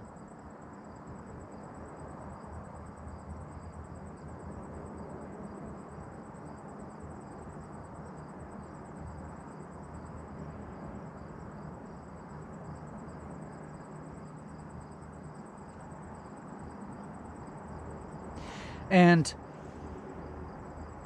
it's so possible for me to be experiencing that knowledge as such a negative, you know? My own mortality, so negative. And it infiltrating every aspect of my life in the immediate. Like every little problem that I have kind of being a little mini version of my own death. Little changes that I can't control.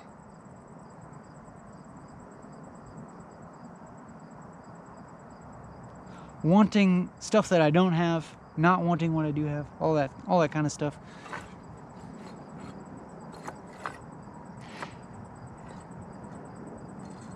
And then, in another moment, I feel like I can be holding all of that and not minding one bit, and still be pretty happy, I guess. I mean, I would say I'm happy right now.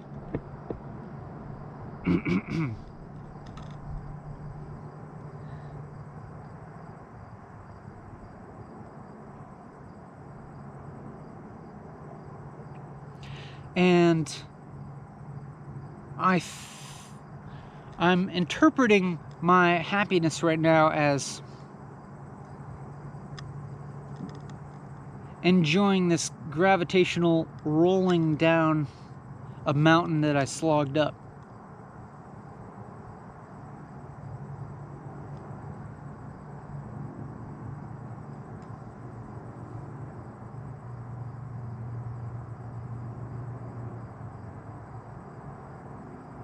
Which, when I think about that, makes me want to rein it in, temper it, chillax a little.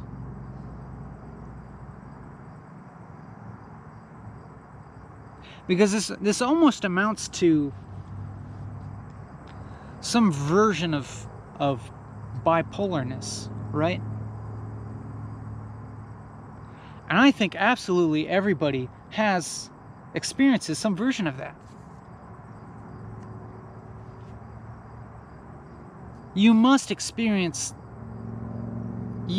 had some experience of the instability of your own perception of reality and the oscillating between negative and positive valences on everything. You must have had that to some extent. You must know what I'm talking about. And I think of bipolarness being that with just wider and more and longer, probably just wider waves, lower lows and higher highs. Mania. So it's like maybe what I'm experiencing right now is like some mild form of mania. Maybe you're experiencing some of that with me. Maybe I'm rubbing this off on you a little bit. A little bit of mania juice going to the head. But another way to interpret it is just happiness.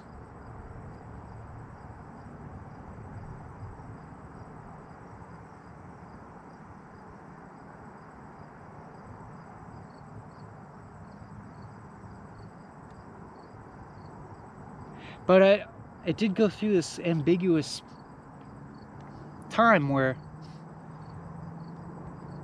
I couldn't tell if I was unhappy or happy. And I'm just talking about a little bit ago, where emotions themselves didn't. My emotional state was so ambiguous that it was kind of like just an experience of energy.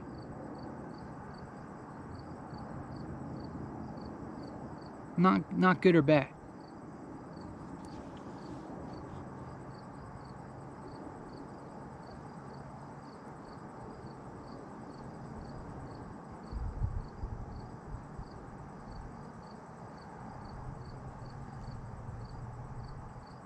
It's so funny how intensely I've been doubting this format of walking and talking. Intensely doubting the format. Like, so much of the time when I think about it, I'm like, seriously, like pointing the camera at my face and just talking freeform for 4 hours and walking around and making this public to thousands of people.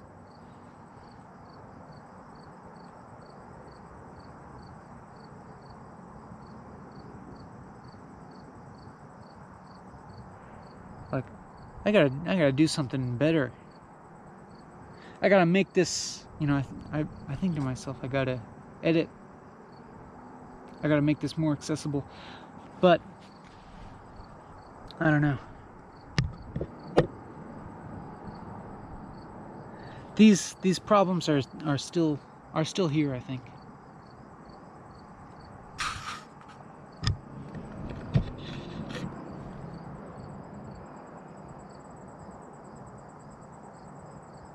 I'm sure these doubts are going to continue for a while.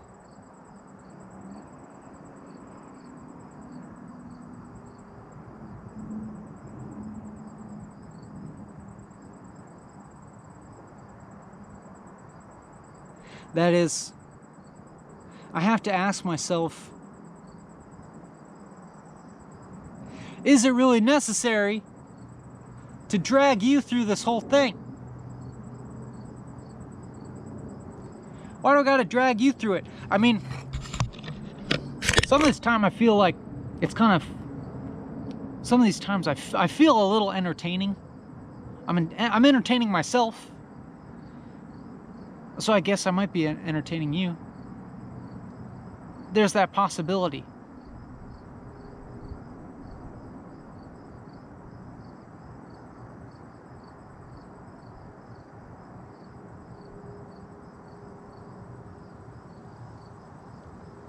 I don't know. Maybe it's worth it. Maybe it's worth this time.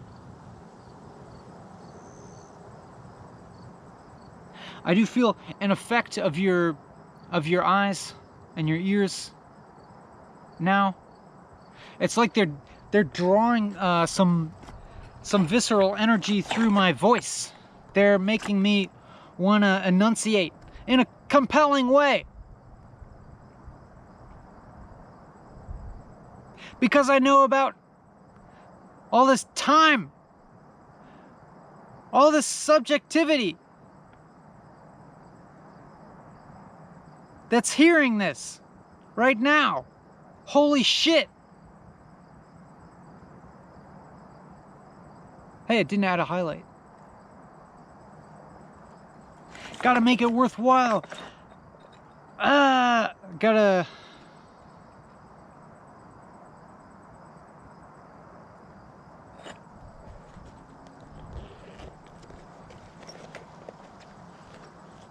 There's so many little tangents that I feel I've dropped that need returning to. So many little turns that I haven't taken, that I as if I'm constantly going off track. I mean, I'm wandering about pretty willy-nilly, blithely.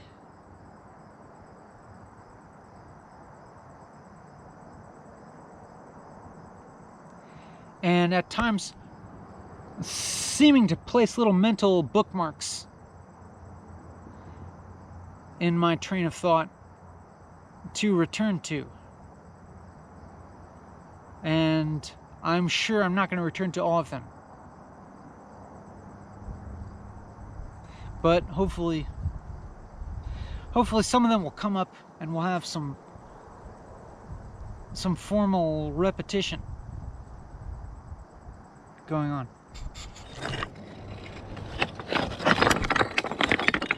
But why don't we change things up a little and just look at some lichen. And while we're doing that, don't forget to like and subscribe. Hat tip to my boy.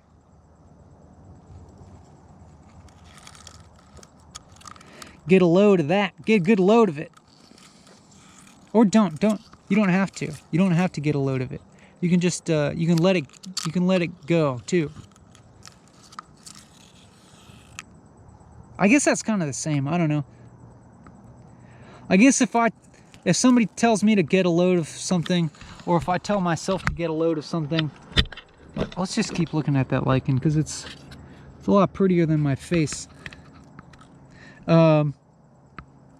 If I tell myself to get a load of something, or if I tell you to get a load of something, I'm like, experience this fully, because it's a good one, and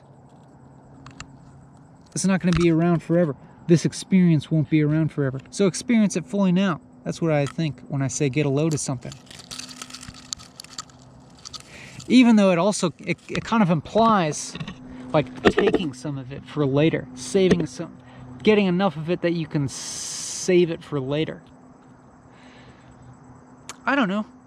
I don't know if experiencing something fully actually implies like keeping it with you, like taking it with you. It's that same feeling of you see something beautiful, your instant response is to pull out your phone and take a picture. Is that getting a load of it, or is that missing getting a load of it?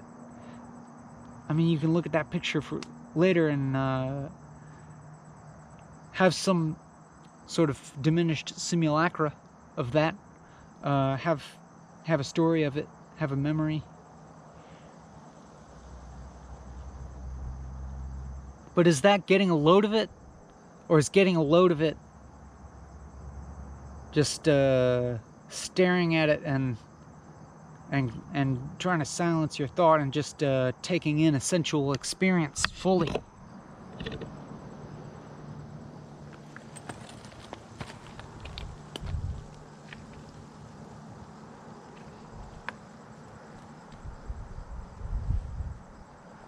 I don't know, that reminds me now to be getting a load of this. Getting a load of this experience. Look at all these. On every scale, there's a lot to get a load of. This is the tiny scale. That is aesthetically appealing. There is so much for the visual mind to chew on right here.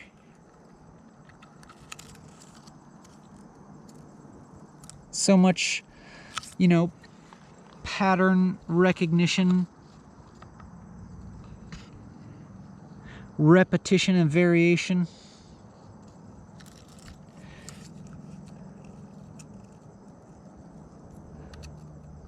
Comprehensible complexity, if you will. And then I'll get back to that. I'll explain what I mean by that. And then you zoom out a little, and then you still got, on this slightly larger scale, you can get a load of that. Let's zoom in. Get a load of those guys. Referring to lichen as guys.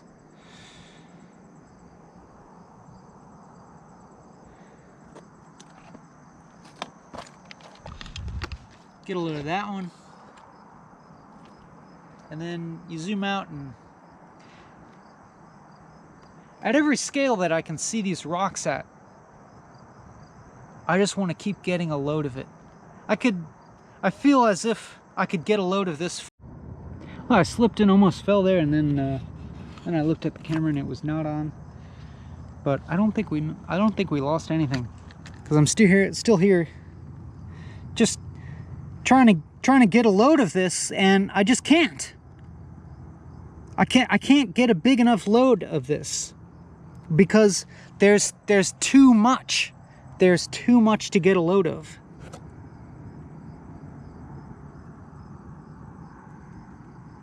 And paradoxically, I feel as if the more I get a load of anything, the more I feel the impossibility of getting a full load of it. The more I feel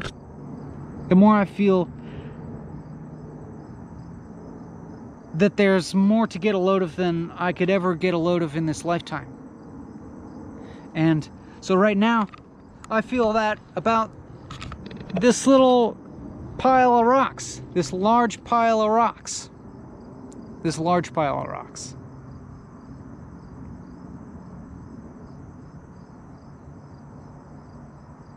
And that's not even my entire visual field. That's not even everything that's available. Even if I restricted my sense perception to this large pile of rocks,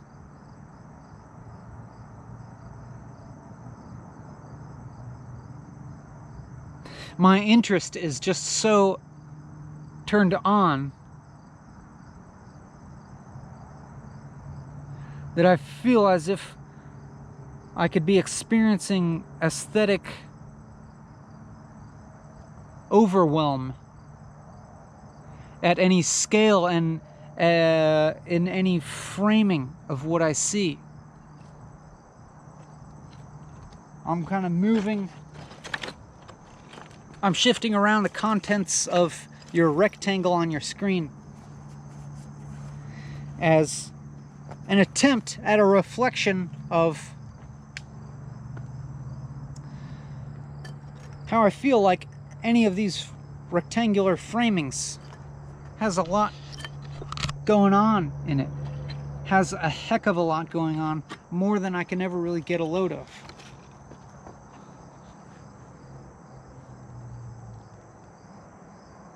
And this is only really at one scale level, because then we got all that. I mean, in another sense, we don't have to talk about scale, because all of this is just information in the visual field.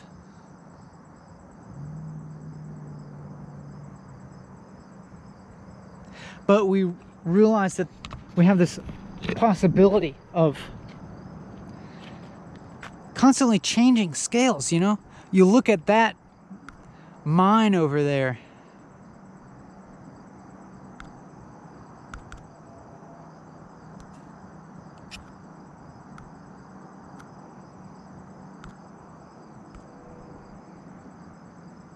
I don't know if you can see it, but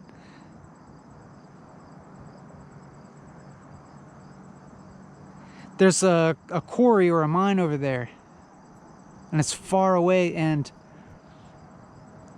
it looks... Darn, the video keeps stopping. I don't know what's going on, but we haven't missed much. Nothing important, really.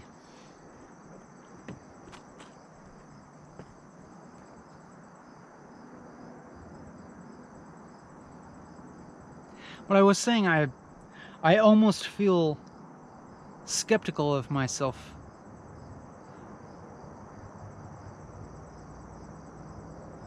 For indulging in so much in the experience of beauty right now. I'm questioning myself. Are you just kind of like manic right now? In the freaking out of the experience of looking at things?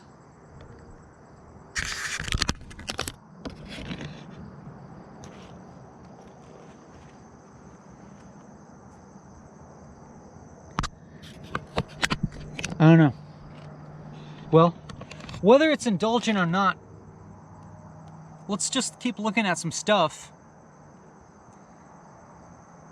And even if we are rolling down the metaphysical hill, even if we are effluxing and getting attached to the world of form, maybe it's worth it. Maybe that's just how things go. Maybe we'll have to push the boulder up the mountain later.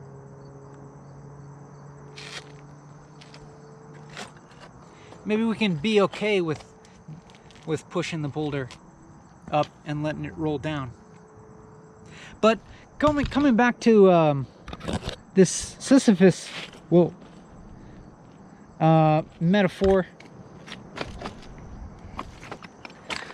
I wonder if it's not like lugging like a heavy sled up a hill, because then you get to ride it down instead of letting the boulder roll down and then you have to walk down and get the boulder. Like, if life is like being Sisyphus, but what's the boulder then? What is the boulder in that case? Is that like is the boulder just like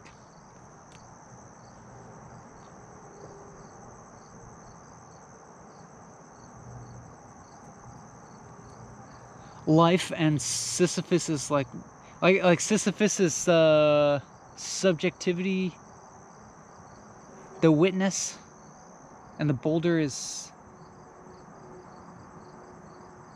like the other. Yeah, I don't know. Maybe it is more like, maybe it is more like dragging a sled up a hill, a heavy sled. That is kind of a more positive framing of that metaphor, isn't it? I feel like that maybe gets to the heart of what Camus was saying. Like Camus talking about, you have to imagine Sisyphus pushing the boulder up the hill but being happy. Well, just imagine a kid dragging a sled up a hill. They're happy. They're happy to drag it up because they know they get to ride it down. Maybe that's what life is like. Maybe that is what life is like. Sledding. Maybe life is like sledding.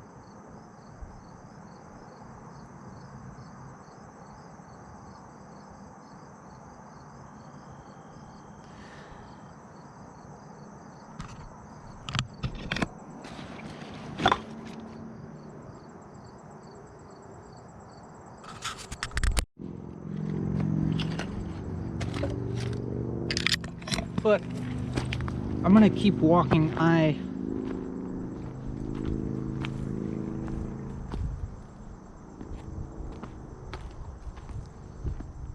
It's so funny how now I am experiencing this emotional energy, this momentum behind the act of talking, and a lowering of my inhibitions, not worrying about being watched so much. Darn it, the camera keeps on stopping. We'll see if it works. We'll see if it keeps stopping every couple of minutes like this. I'm gonna have to stop and try and see if I can fix it, or if it's not fixable, maybe just have a short video this time. I was saying that even though now I have this energy and momentum, and I experience this emotional energy behind speaking, I'm not worried so much about being seen and heard. But there's still some part of me that maintains some form of detachment or questioning of even this.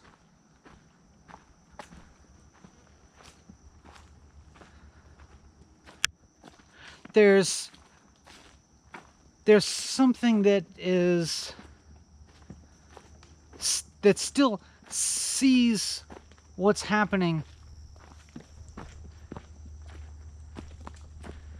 as not something to identify with.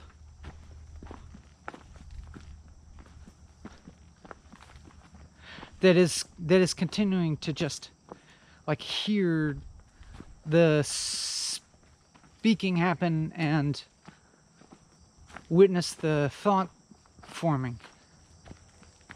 I mean, at times I'm wondering now if, like, in the times when I'm just kind of feeling like uninhibited, blithe happiness, I'm trying to figure out, am I identifying with that? Am I planting my little seeds of attachment to forms or to experiences or to thoughts, to ideas when I do that? That's my question.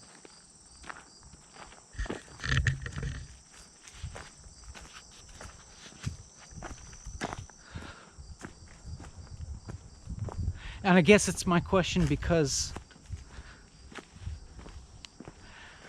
I wonder if I wonder if I'm like getting too loosey-goosey, too uninhibited, too blithe.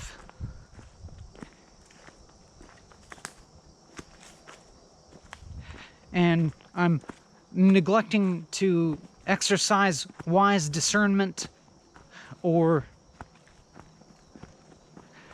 detachment from the level of I don't know. I feel silly again talking about these things.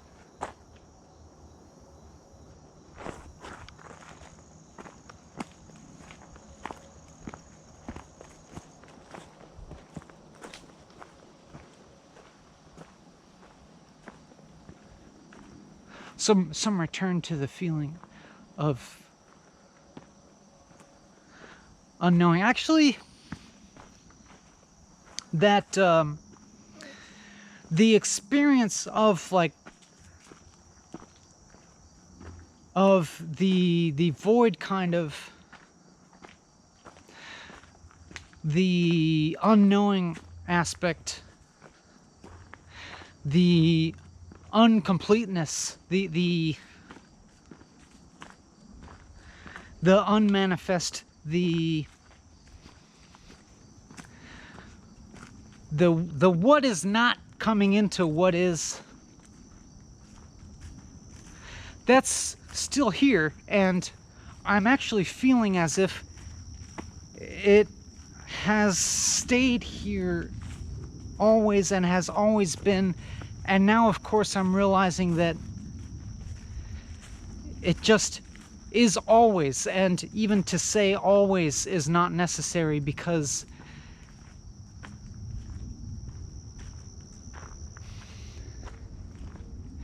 it kind of is what time is.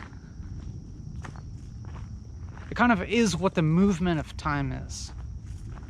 Like time, and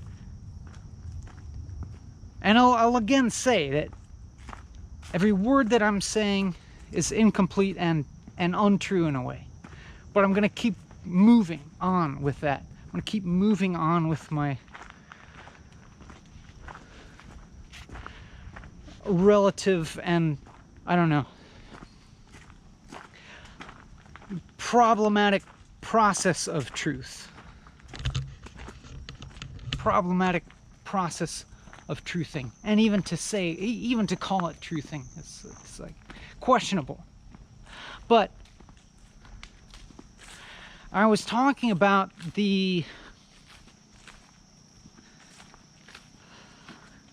unmanifest of reality, that aspect, and its relation with what is, or at least what seems to be, because I'm not actually super confident about making any assertions about what is.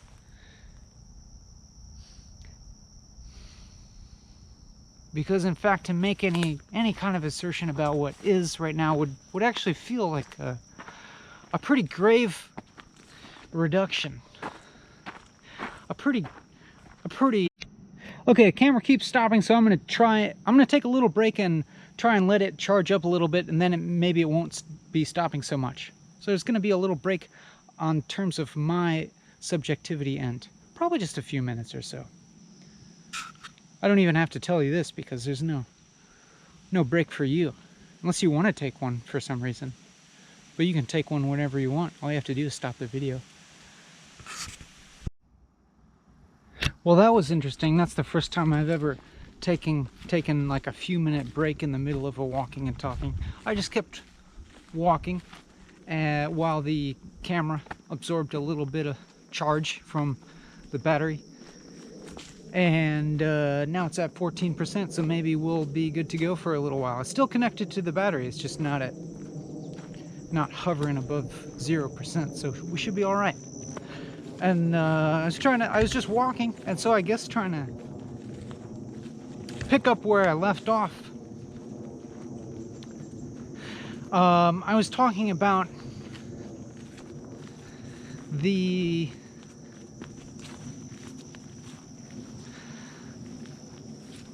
the unmanifest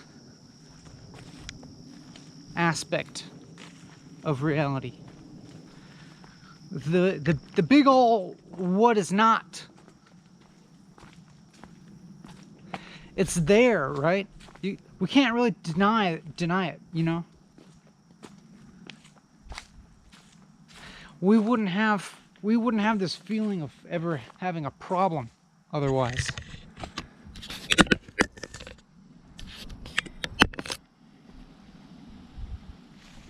Of ever not knowing.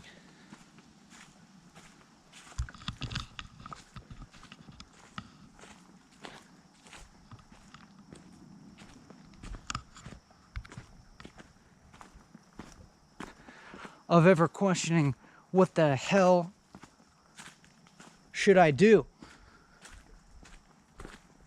There wouldn't be this notion of a future.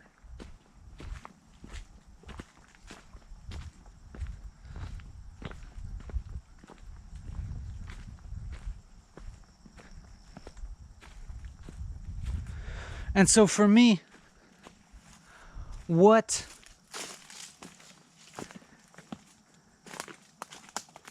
we ordinarily perceive as the passage of time, just kind of by default,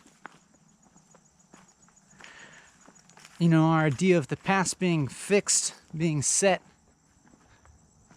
and the future being unknown, and that in the present we have some sort of agency to shape the future.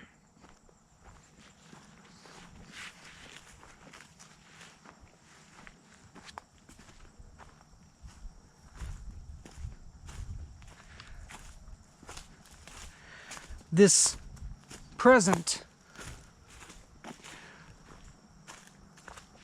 which I'm conceiving as synonymous with the experience of consciousness, with the feeling of agency, and whether you believe in free will ultimately, philosophically, or not, whether you really believe in agency or not, at least this, what looks like the experience of agency,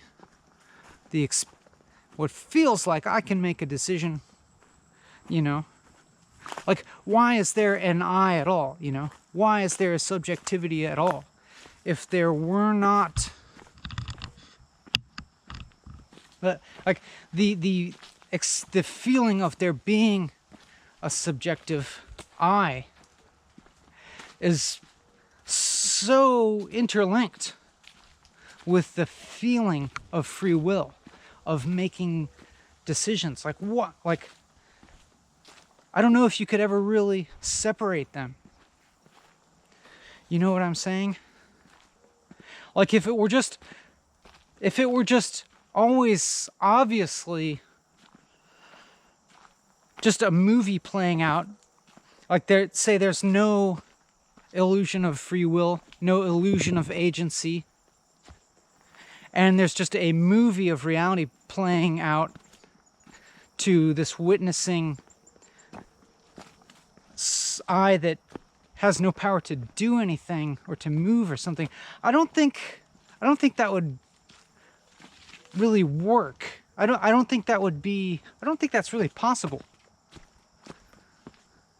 I think that the experience of subjectivity, which in this moment I'm perceiving that as somewhat illusory, to be honest. The subjective I, the individual, I am experiencing that as somewhat illusory.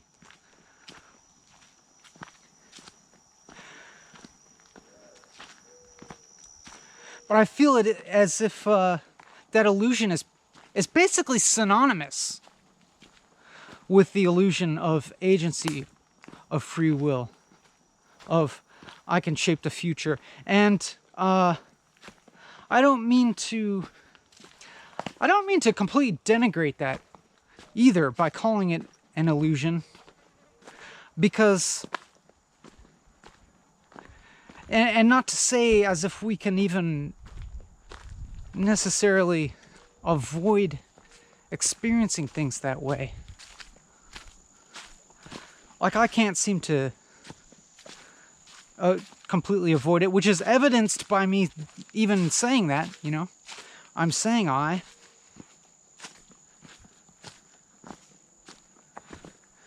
experienced all this confusion in the beginning of this video, all this doubt, which certainly belies the experience of feeling as if I have some choice. Okay, good. Camera's still on.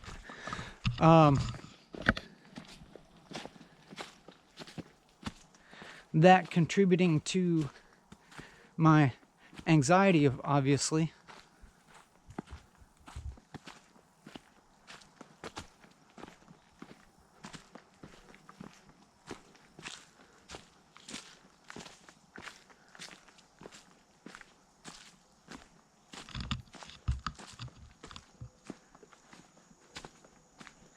But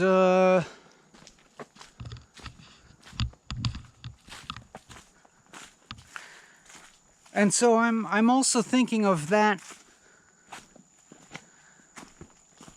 whether we want to call it an illusion or not, that experience of I-ness, of consciousness, as being completely synonymous with the present. And when I say the present, what I mean is something totally as evasive, as constructed, as illusory, as ungraspable as the sense of I.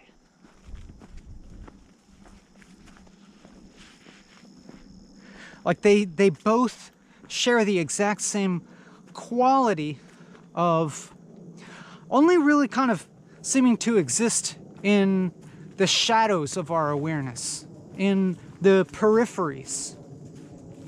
It's like when we're focused on some other object, it seems like there's this a tacit assumption of I, the individual, and now, the present moment. And then anytime you try to pinpoint either one of those, you never can get to it. And if you try really hard, what you end up seeing is just kind of a web of interlinked experiences, concepts, perceptions, and sensations that are ultimately hollow at their core. I mean, just try it. Just try, like, locating in your experience the I. Or try locating the now. Try like pinpointing it, like the exact now. Find the exact now.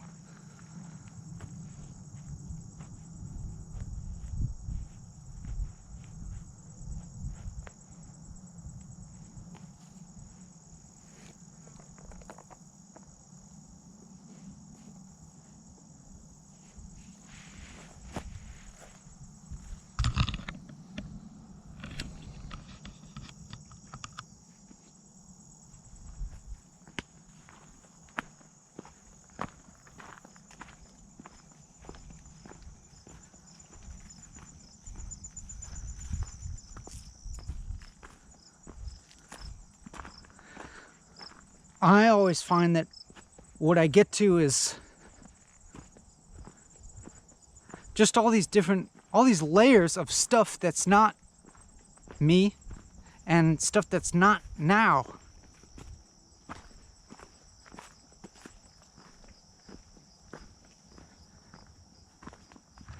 It's like I'm like trying to focus on now. And finding that it's it's just a fog, it's a blur.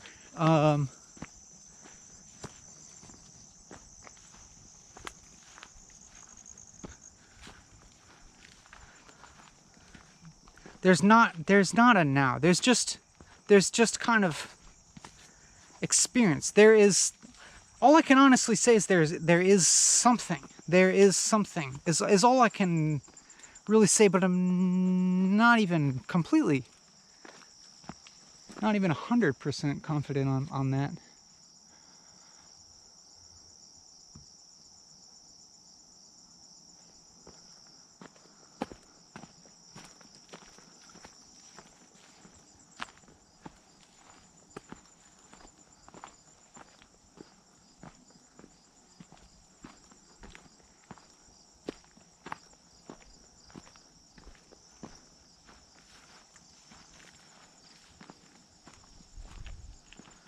And when I realized that about now,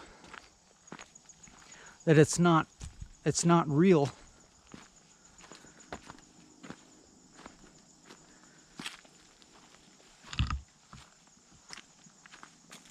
that it's only as real as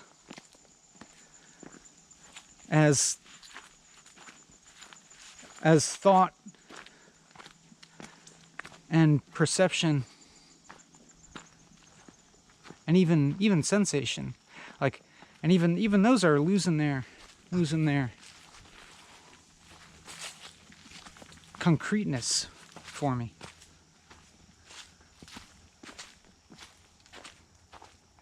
And when that happens, like, the past and future take on that same quality. They're not.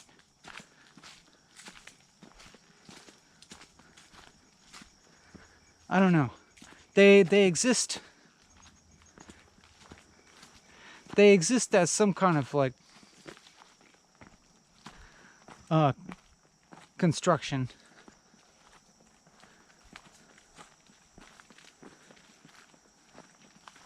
Which is, again, not to like denigrate them in a rational way. Not to denigrate things like the past, present, and future, or individuation on any rational level, because that doesn't work.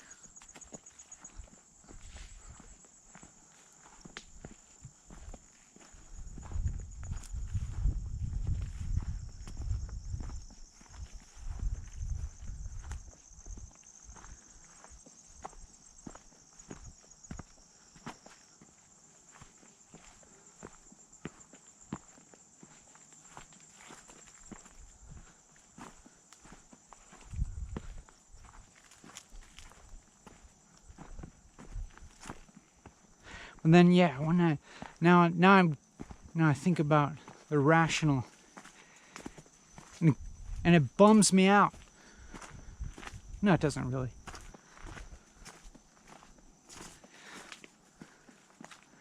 But now it's weird even to talk of the rational.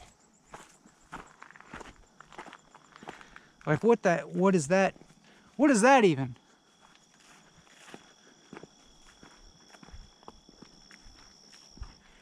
I can talk about it, but when I talk about it, I feel distanced from it. Like I'm just telling a story. Like speaking logically, rationally about objective reality feels a little bit like storytelling.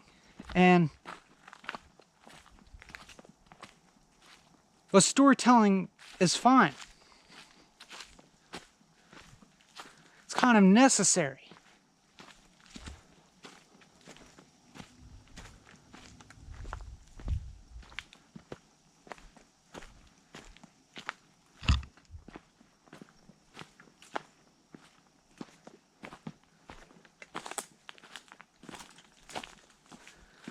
But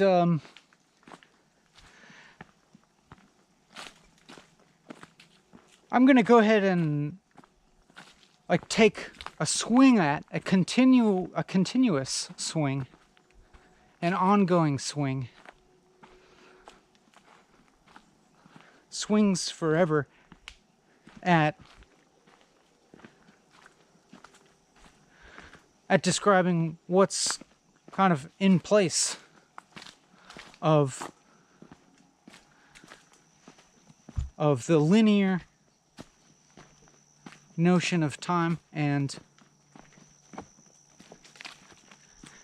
the individuated notion of self, the distinct notion of self.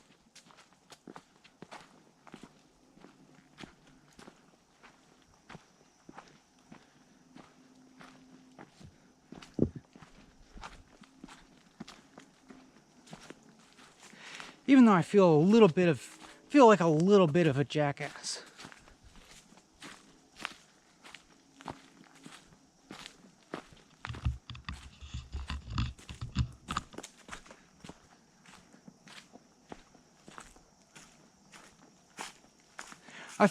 I do feel a little like a bit of a jackass. Hearing myself say that. Like I'm gonna explain something to you.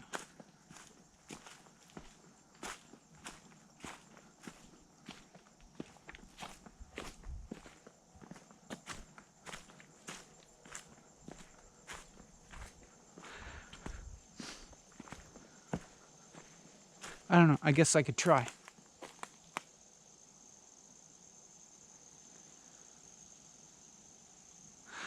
Like it's not separate from that confusion, lost feeling that I was feeling earlier.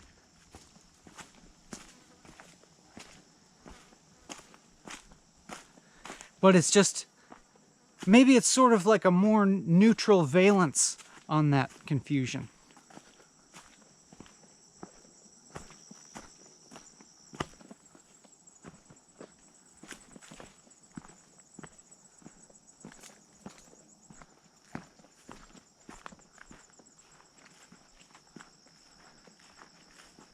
But also, things like totally normal sorts of experiences,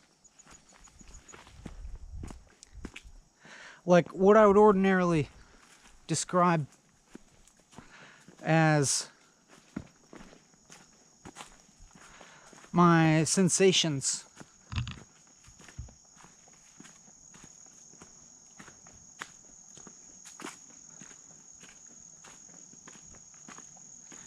You could say have a little bit more of a dreamlike quality, but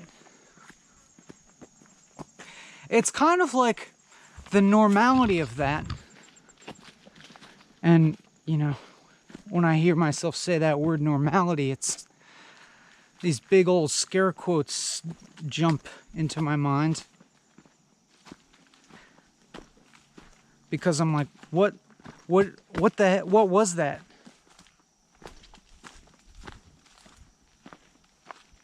Was there ever? I mean, I guess that word exists. I guess that concept exists. But interestingly, when I even look into that concept, when I even try to ask myself, okay, what is normality?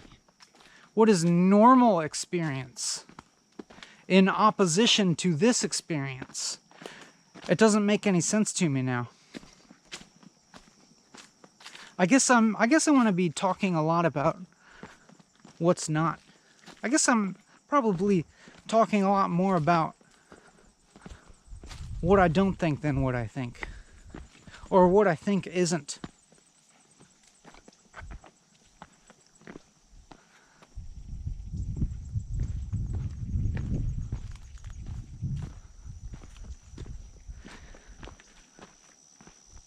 I don't feel like much of an authority to tell you what is, but I can tell you what ain't.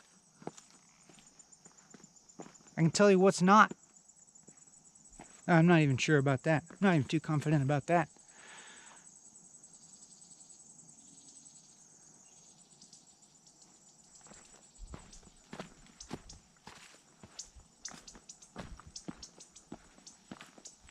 Let me tell you how it's not.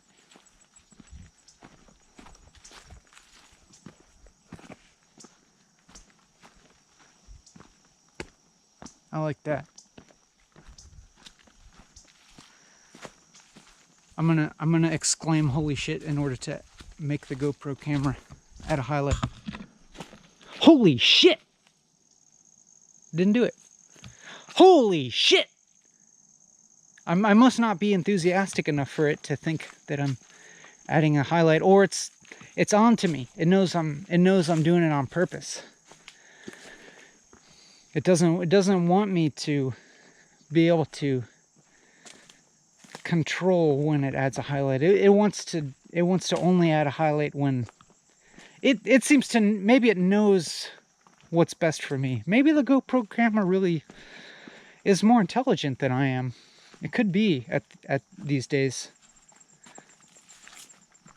where it knows where to place the highlights. It knows what's actually significant. Holy shit! That got it. I can still fool it. I can still beat the machine. I can still beat the machine for now. Now, what was I going to say after adding the highlight? Oh, yeah. Let me tell you how it's not.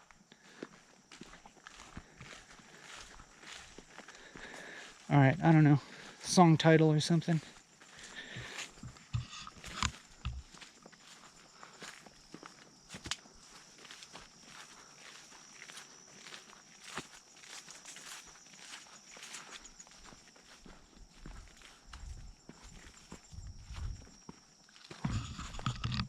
Bloobs.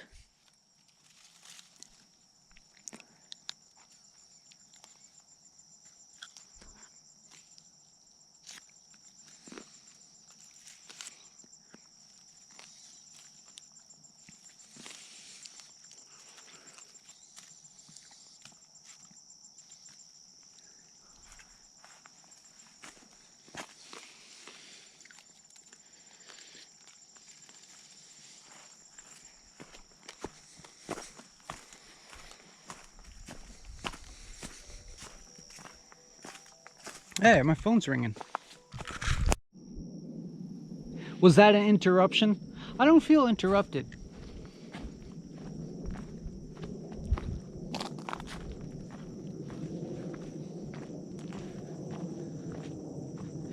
By that normal experience.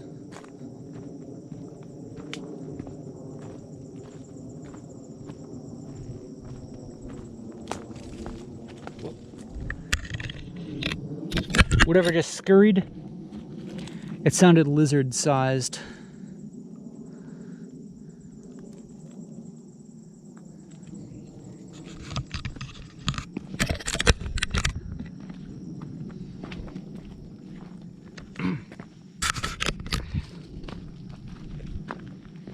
It's scattered. I know it's a little willy-nilly.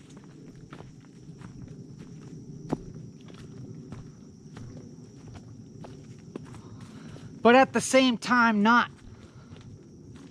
There's something constant here. There's something constant from the beginning to the end.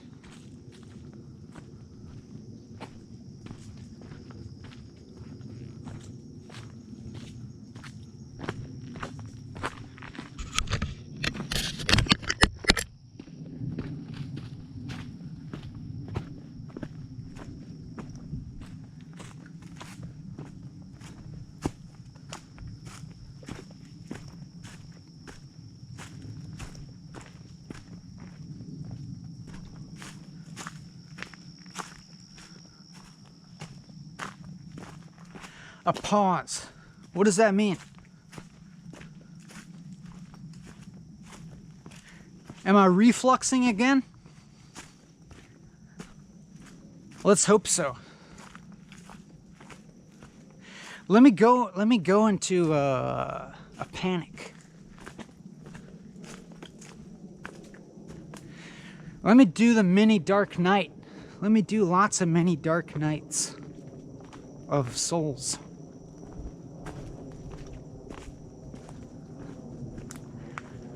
Bring on the dark nights. of souls, of the soul. N-I-G-H-T. Not K-N-I-G-H-T. For God's sake.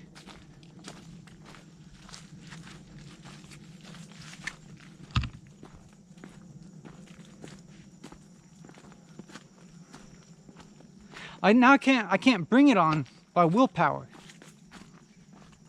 I can't seem to make myself reflux.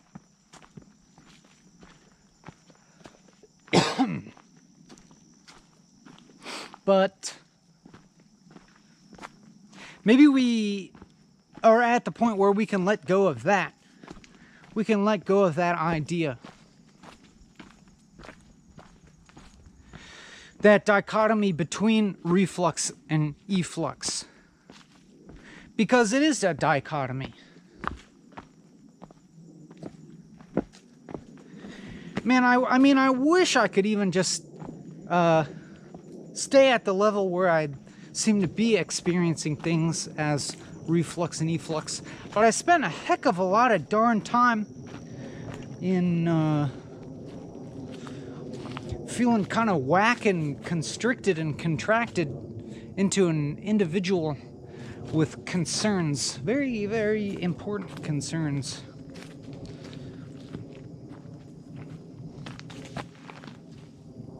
Very important problems.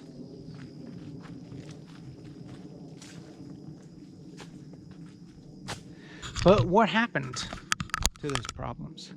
How come now I can feel happy, but I haven't like solved all of those problems?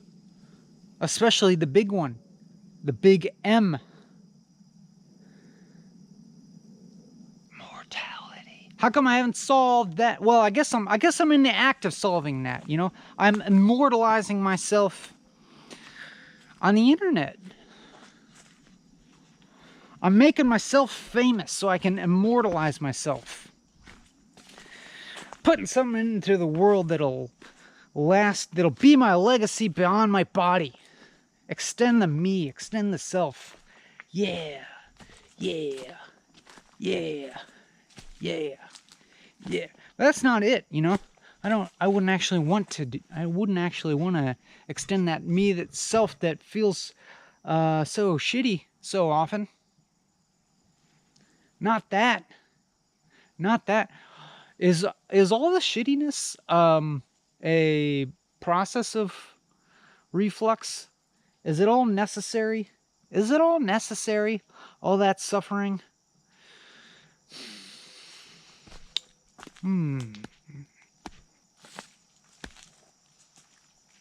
Ugh.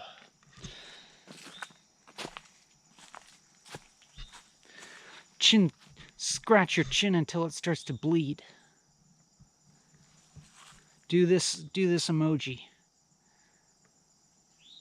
until you start to bleed.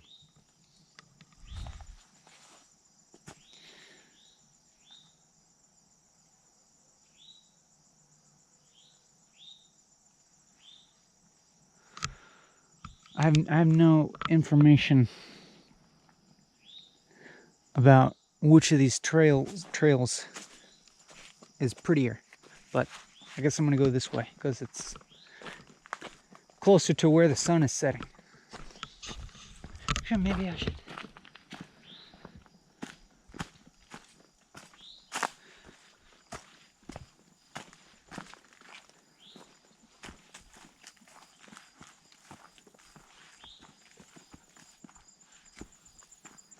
Is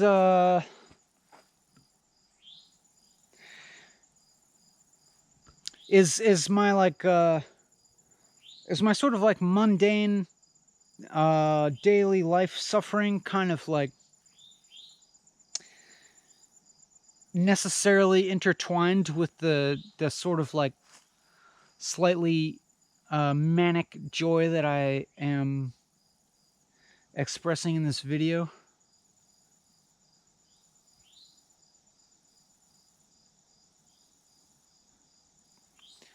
Probably. I don't know. I don't know, actually. I don't know.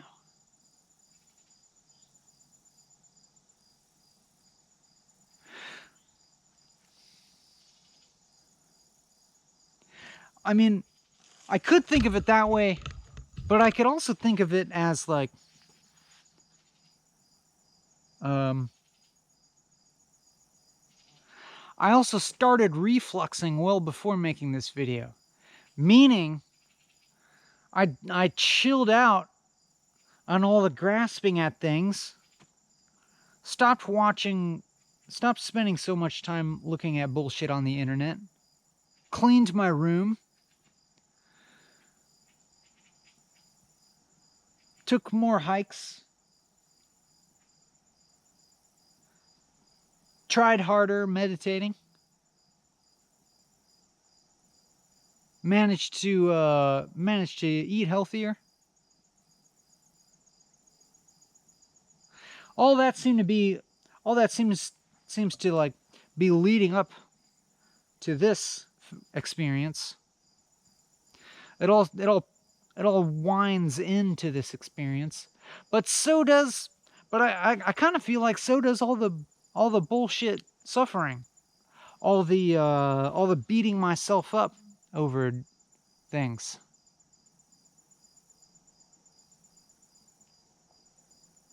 Like they're pretty linked. I just mean on like they contrast each other, right? Spending a while beating myself up over stuff, and the increasing feeling that I need to change something, that this can't go on like this for that much longer, so I gotta get my shit together, so to speak. But that urge to get one's shit together, like that does I feel like that does kind of come out of the experience of not having one's shit together. Know what I'm saying? Like feeling kind of shitty because you feel as if your life is not together. It's in fact falling apart. Everything's falling apart.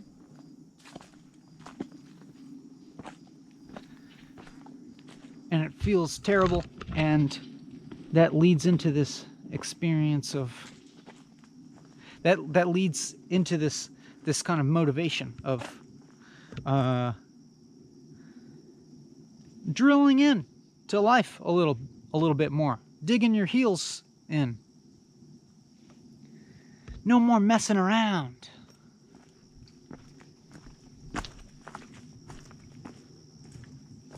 All right, we don't need to go down this hill because we can start going back the other way.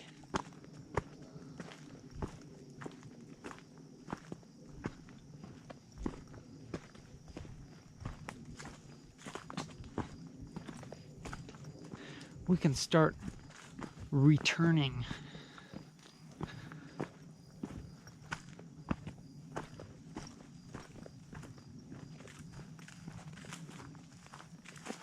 And even that feeling of everything falling apart,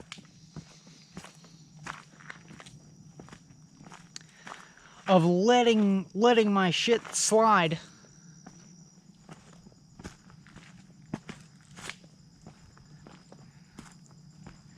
it's kind of like that does flow right out of an experiencing of like having it together.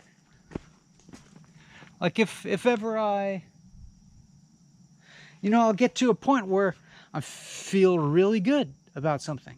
Maybe I made a few walking and talking videos that felt really good.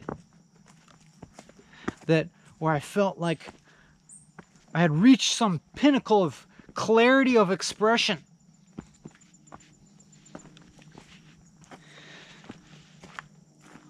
Which revealed new depths of understanding to myself even. I feel like that, and then afterwards I'm imbued with this feeling of tranquility and peace and well-being that lasts for a little while. Lasts for a while, sometimes. But then that itself, you know, that's like a kind of coasting. Then I'm coasting, I'm riding that high.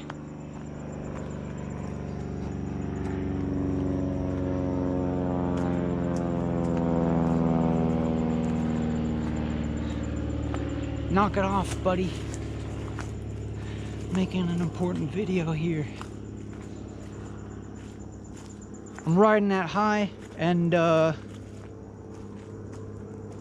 kind of, you know, feeling good, feeling contentment. Because what else do you want other than contentment? And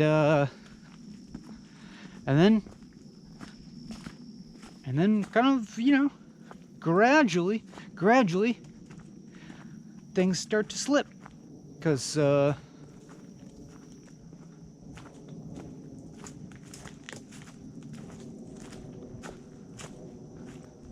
know, I start to neglect things,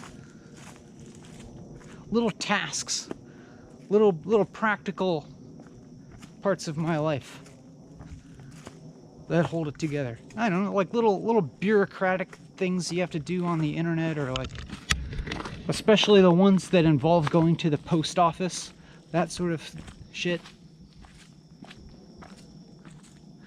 Those things slide because I'm so, you know, content. I'm like, whatever, it doesn't matter. It's all construction. But then, you know, all those things kind of build up, and then my room's kind of messy. It's like the physical surroundings. They're so often mirroring my mental state. The state of my room, the state of my bedroom is often a pretty good reflection of my internal state. So that gets cluttered, and then my mind gets cluttered with thoughts about stuff, and kind of somehow like the feeling of contentment just kind of like transforms so gradually and so subtly into some kind of like anxiety and depression that like it takes me a while to recognize sometimes, like, oh dang, I've actually been feeling like shit for a while, when I thought for a while I was feeling pretty damn good. But those two experiences are part of the same thing. Imagine that. They're totally contiguous.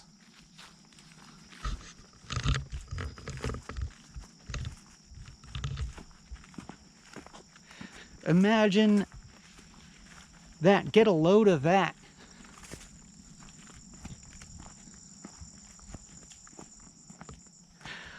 The GoPro should really actually know to add a highlight when I say get a load of that.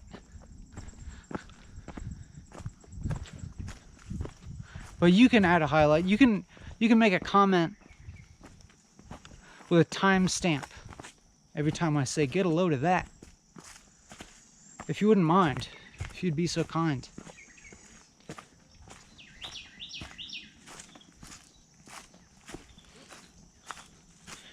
That would make life slightly funnier for probably a decent number of people, wouldn't you think? If there were a comment under this video that had timestamps for every time I say get a load of that, that would make life, that would be funny for people that read it, for a lot of people that read it. if you ask me.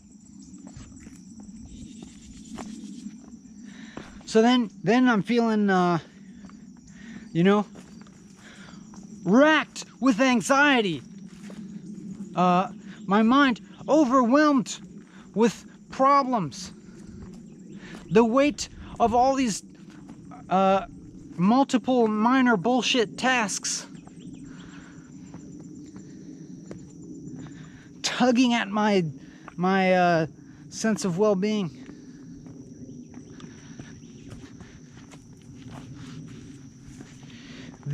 My sense of being a self feeling very weighty and inescapable. And I think it's largely in part of because of these problems, you know, problems. It's like, sure, in a sense, from this perspective, I can see them as not real or something, but they're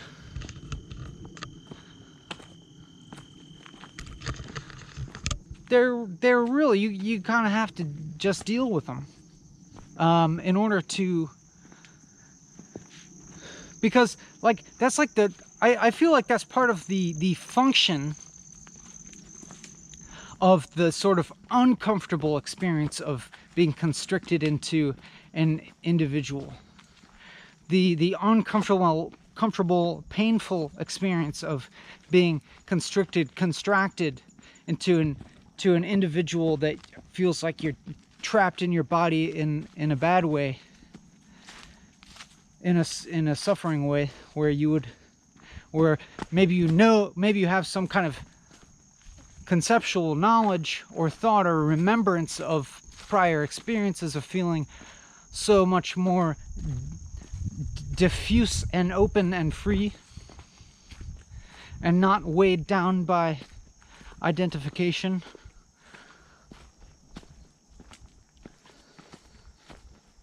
Individuation.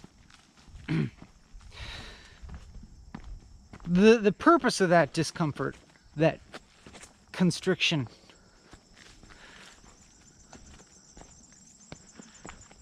I don't know. It is kind of like a descent into form, a descent of identification into form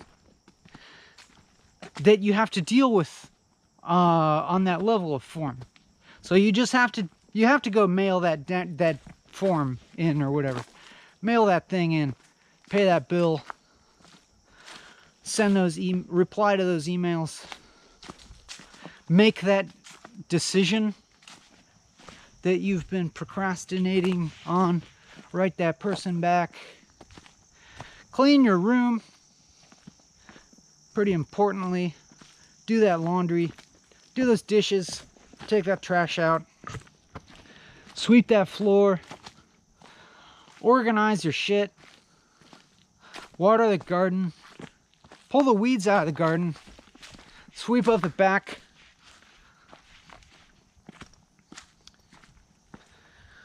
trim the stuff, trim the plants in the front that are like leaning out onto the sidewalk and getting in your neighbor's way when they're trying to walk on the sidewalk.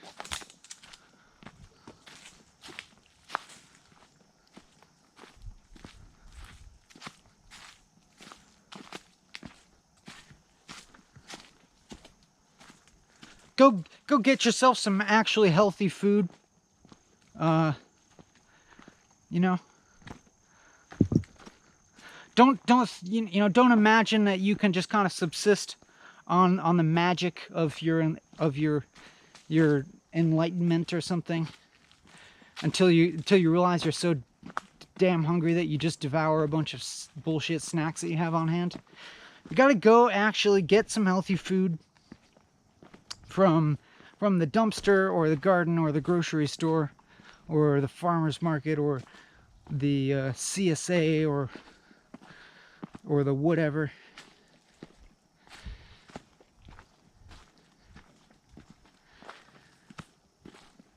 Cook yourself a big old pot of stew so that you have it for later, so that you have something substantial, so that you have a substantial meal at hand when you're hungry. Make a big old pot of rice if you're not one of these paleo freaks. I'm kind of a little bit a paleo freak, but I still eat rice sometimes. All that sort of thing. Maybe you got to do something to make some money. Probably.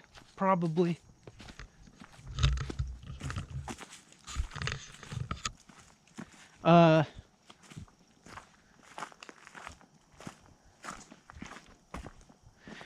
don't know what I'm saying. I come across as if I'm giving some advice, which I am in a relative way, but you deal with that stuff on the level of form. You won't feel so constricted and trapped in the level of form. This is I don't know. This is the most obvious thing. This is the most obvious thing. Maybe if you want, you can do some of that stuff while you're listening to walking and talking. You don't have to be sitting there,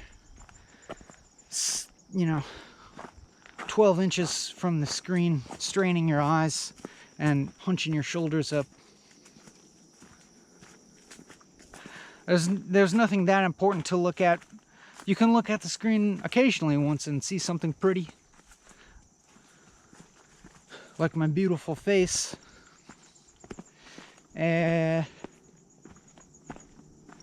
But you could just listen if you want, while you're having the kind of soothing satisfaction of cleaning your room or cleaning something.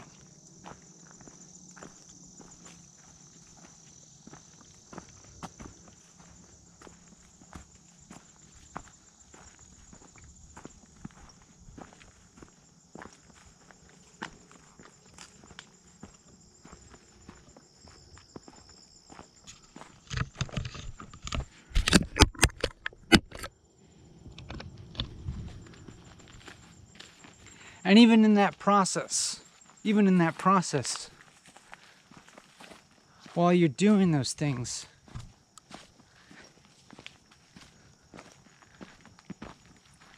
I would bet that you probably don't feel so bad when you're doing those,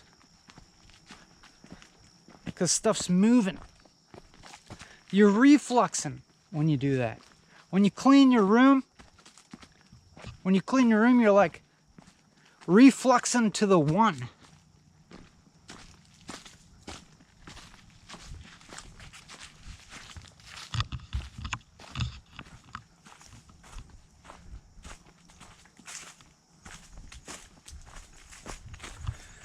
It's really good.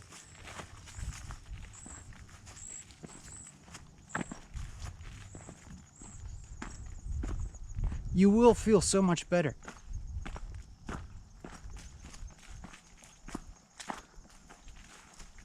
If you just do those things that you gotta do.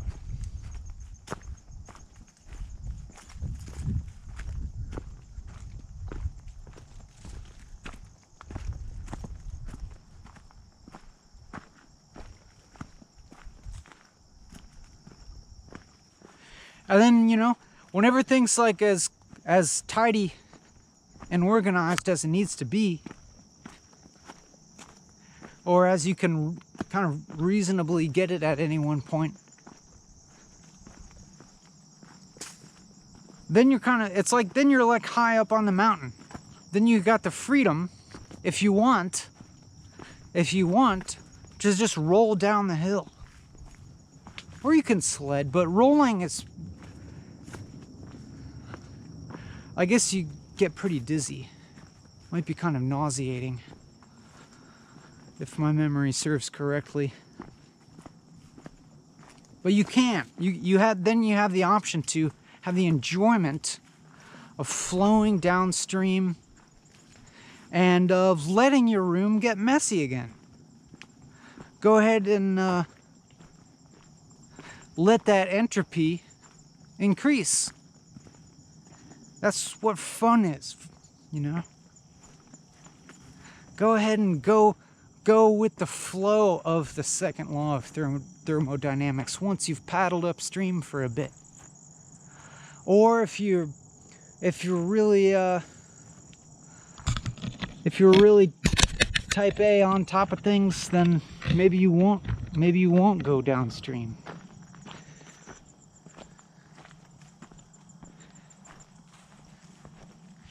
Maybe if you're an anal perfectionist enough, you'll stay up there and you know, stay in the void. Resist the gravity. Resist the temptation.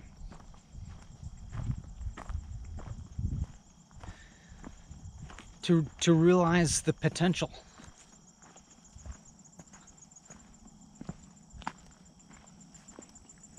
I like to do that sometimes. To not realize the potential of things. It can be really good sometimes.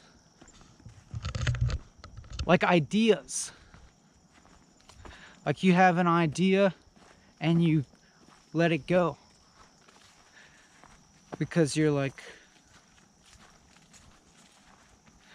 I kind of prefer the unmanifested potential that's available when I don't realize this idea, when I let this idea go.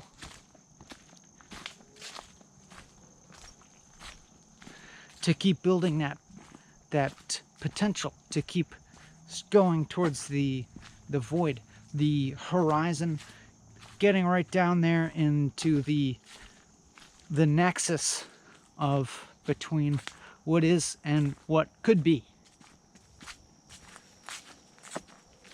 And find out really what could be. Find out what really is the could be that you want to yank out of that void into existence.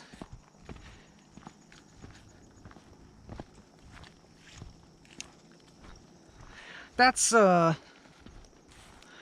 what I can call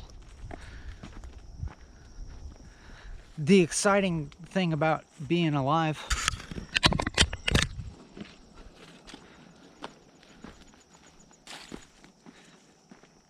It is the only thing exciting about being alive, and it's also pretty much synonymous with life itself.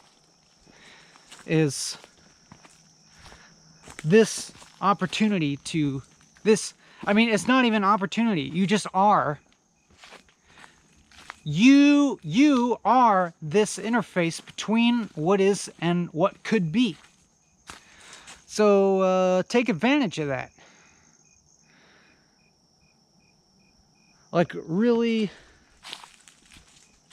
dig into that. See what you come up with.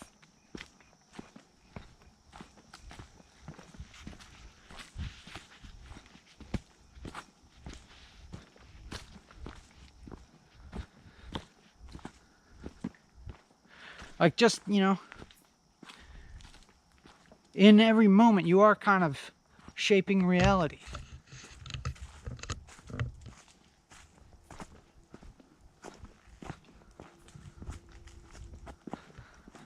So, and if not now, then when? Are we gonna, you know, really dig in there and I don't know what I'm saying. Because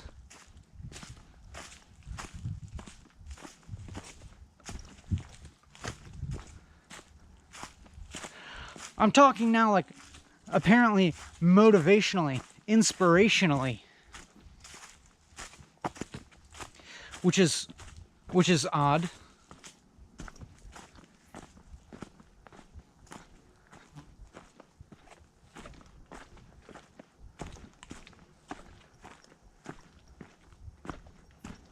Because at the same time, I mean, like sure, like motivation and inspiration, sure, that's a good thing. But at the same time, it's all just happening. It's weird, you know? It's like, I can't honestly believe in free will and like actual like agency. But at the same time, at the same time, the any kind of narrative, any kind of deterministic narrative, can really play into feeling pretty shitty about life.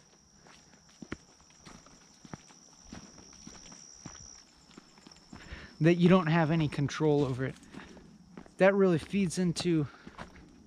can feed into feeling pretty crappy.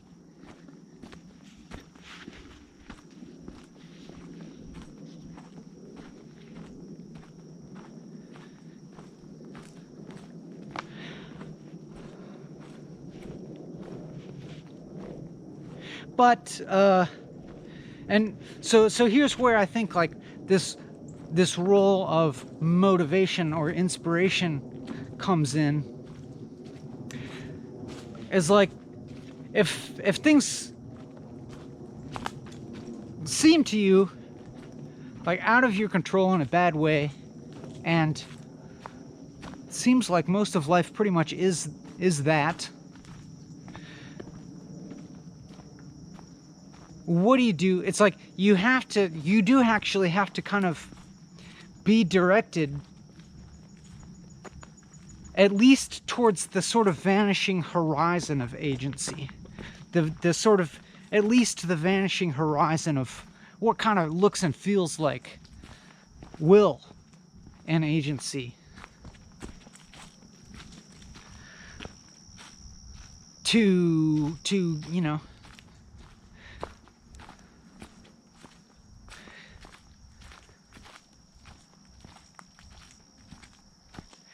and I guess like on one hand it's like on one hand it could be described as realizing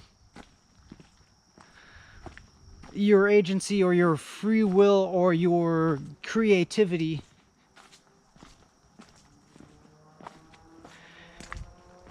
and that kind of relates to freedom as well. But on the other hand, for me, it might be more accurately described as observing more closely the source, or maybe not the source, but what I keep describing as this nexus, this kind of point where stuff is coming into being, this present, this, you know, this vacuous emptiness within what we think of as the present, from which what is or what seems to be springs forth. But interestingly enough, I don't know, interestingly enough, it's like, I feel like the deeper I dig in there,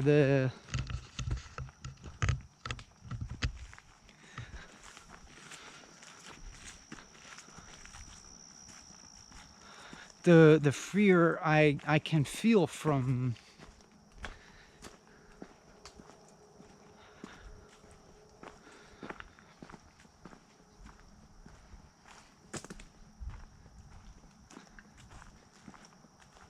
what is it? I don't know.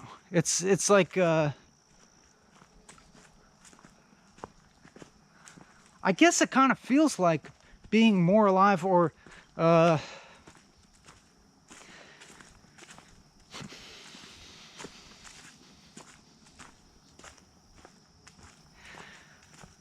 like accessing more directly what life is. But I I can't say that without also feeling like a jackass, because at the same time, it's like, at the same time, everything is actually a part of that.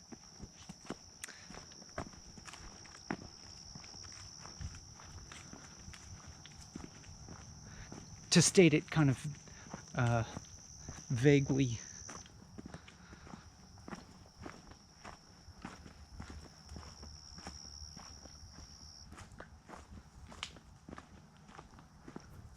Like in the way of, like, if there's any moment during this walking and talking where I have some exalted feeling, or you have some exalted feeling, we share some exalted feeling, some kind of dissolution, some kind of deeper knowing, it's like, yeah, sure, there's that.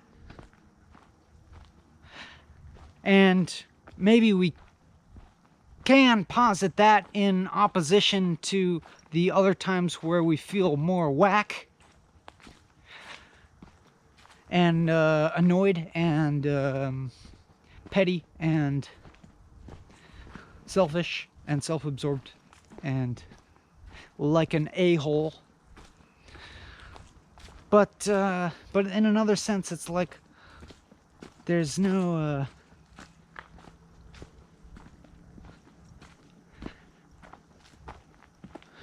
real separation of all that stuff.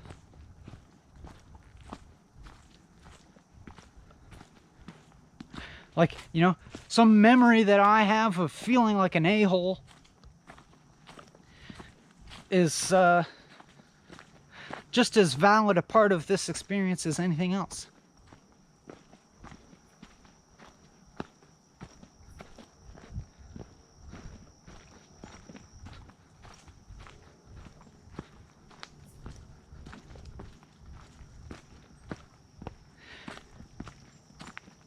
And no part of this video would be the way it is without the part that felt pretty whack at the beginning.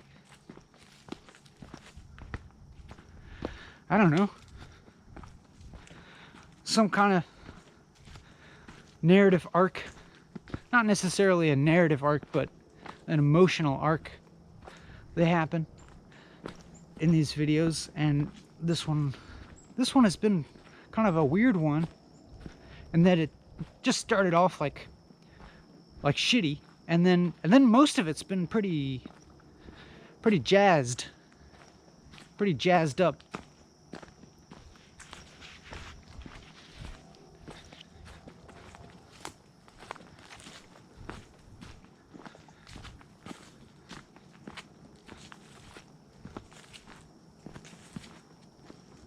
I don't even know where we are at time-wise, but I feel pretty fine to keep going. Let's keep going. Let's not even put a thought of stopping into our little heads. Let's go until we're tired and feel like shit again, and then keep going. Well, let's keep going feeling like shit. Why not? Let's reflux. Let's have a emotional arc that's like shitty, and then confused into a cloud, like so confused that you just disappear. Have you ever felt that? Like so confused that you've just disappeared. And then being really jazzed for a pretty darn long time. And then that's where we're at now. And then we'll get exhausted, and it'll become total drudgery, and we'll end on a low note. How's that sound? Sound good? No, it doesn't sound good.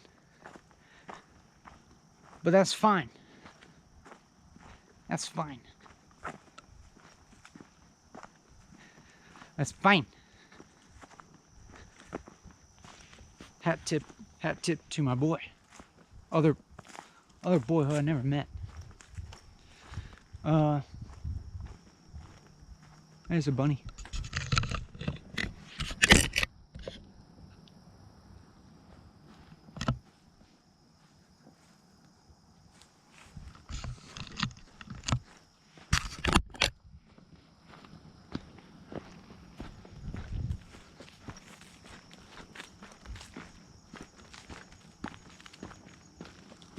Wow, the sun's already setting. I hope I can get back out into the clearing before it sets. Because it'll be something to get a load of, I can tell you that.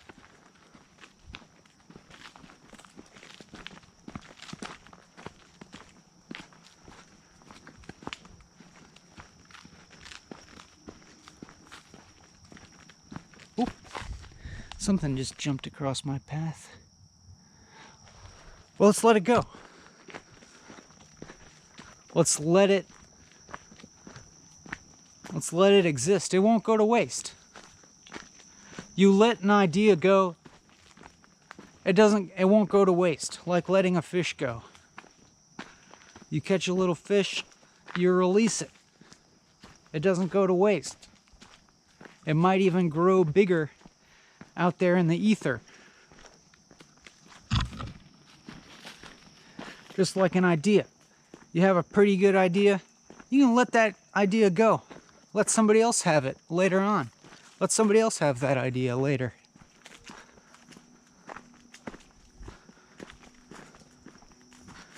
Use your intuition to figure out what's the real shit that you're going for.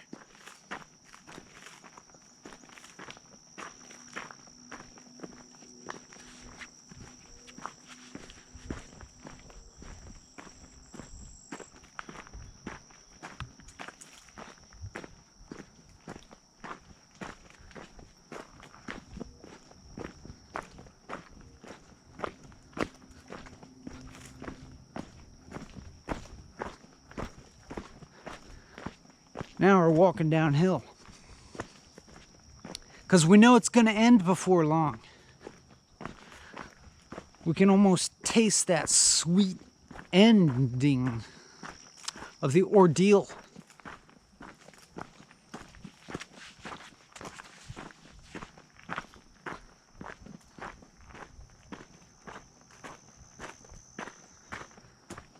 The deal.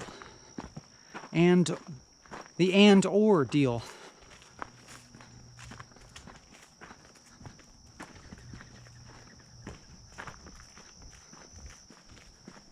The deal and/or ordeal.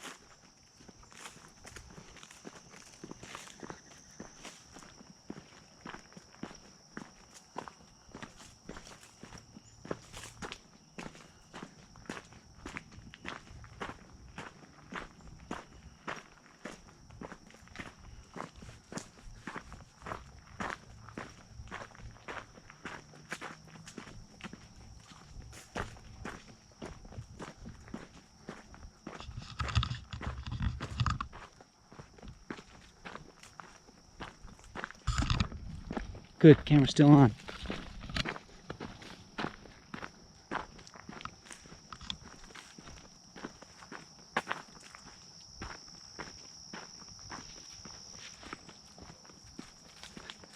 Are we getting tired yet?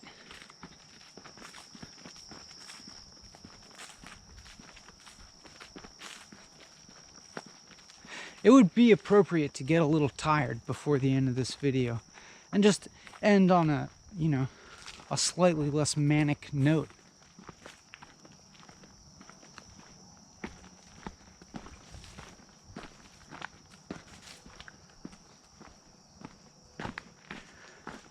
Transition back to normal.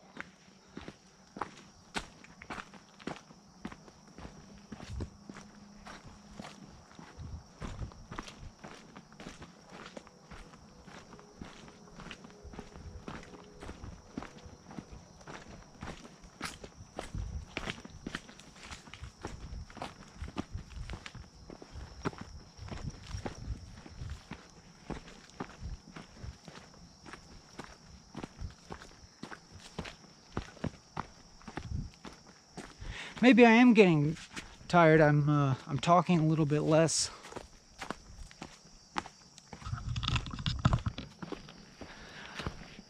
But that's always what tends to happen to me when the sun starts going. I feel more and more inclined to stop yapping when the sun starts setting.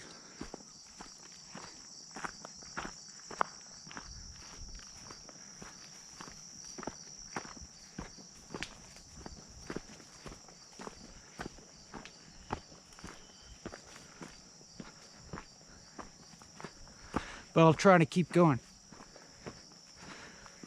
I'll try to stick to the playbook here. Even though it is kind of devolving, right? It is kind of devolving into more kind of fragmented,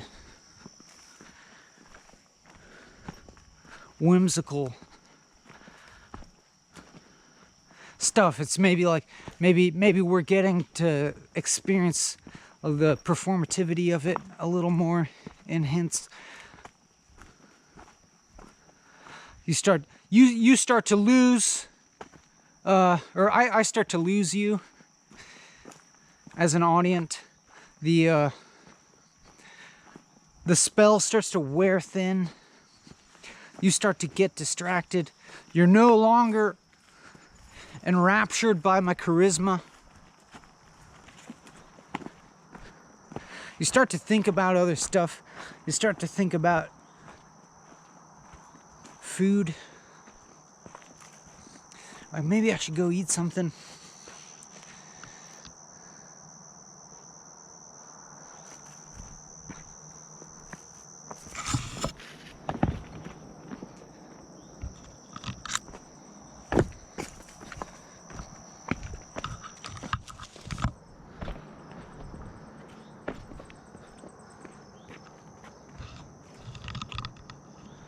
This is a good spot.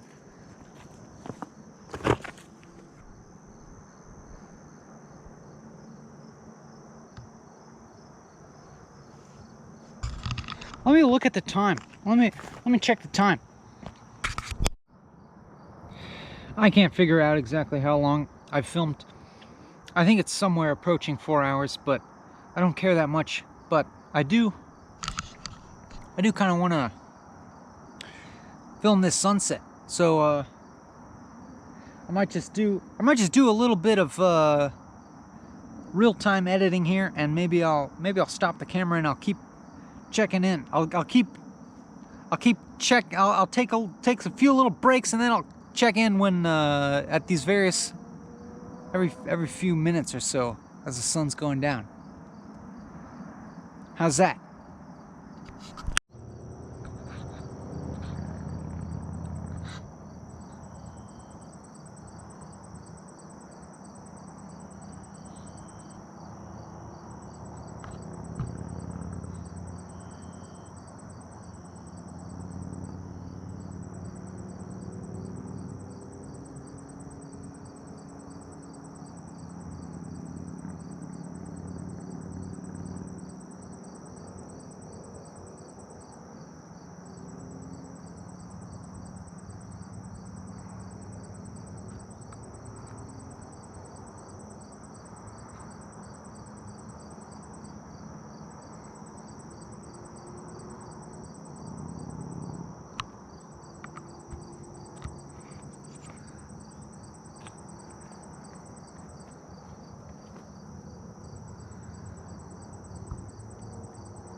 GoPro, stop recording.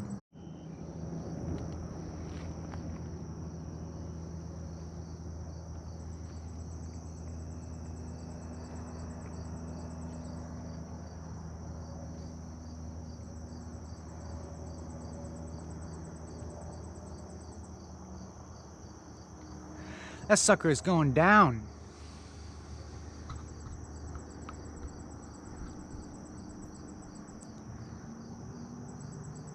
See it?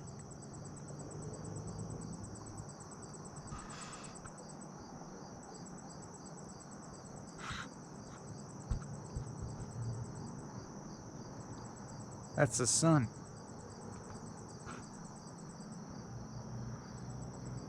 Going down.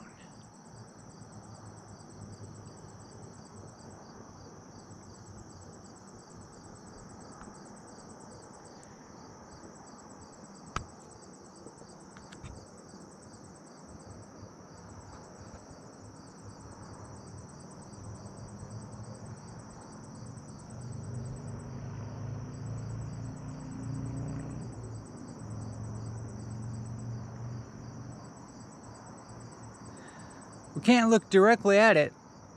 When you look directly at it, it blinds it out. It blasts it out. It's too bright. Can't look directly at it. But you can kind of, if I get it into the periphery, you can sort of see it. That's kind of like, I don't know. That's like a metaphor. It's only really there in the periphery. But enjoy that periphery, you know what I'm saying? Enjoy the kind of peripheral perception of having a self, of having a life, of there being a now.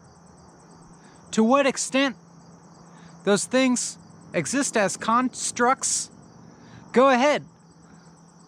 Enjoy it. Because there's, you know, what else is there?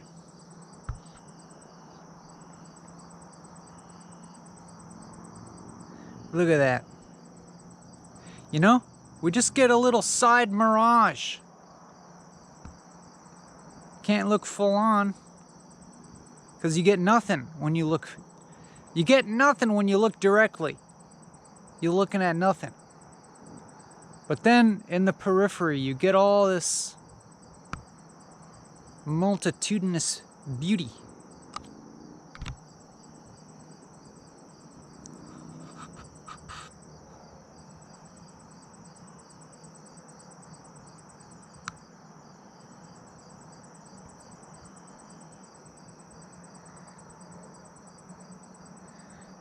That little redness.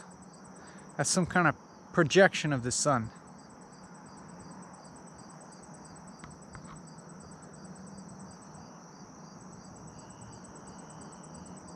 It's going down.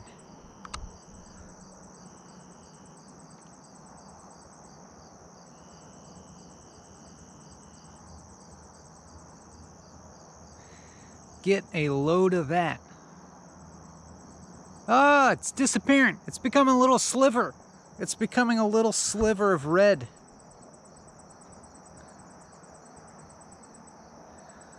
The dark night is nigh.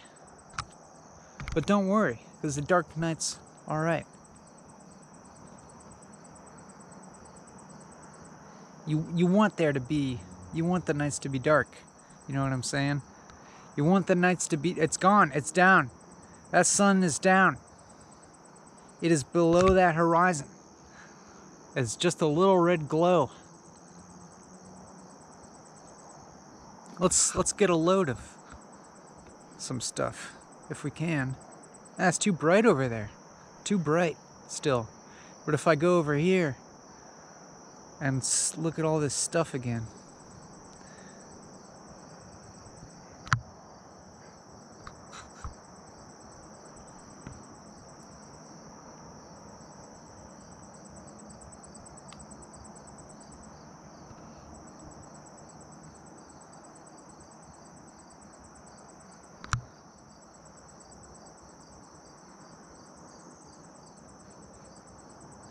All right, I think that's enough of that.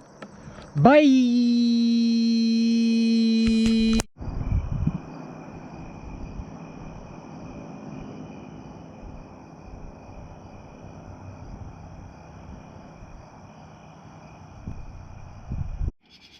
Oh, I forgot to say thanks to all the patrons, especially the new patrons, and especially the old patrons.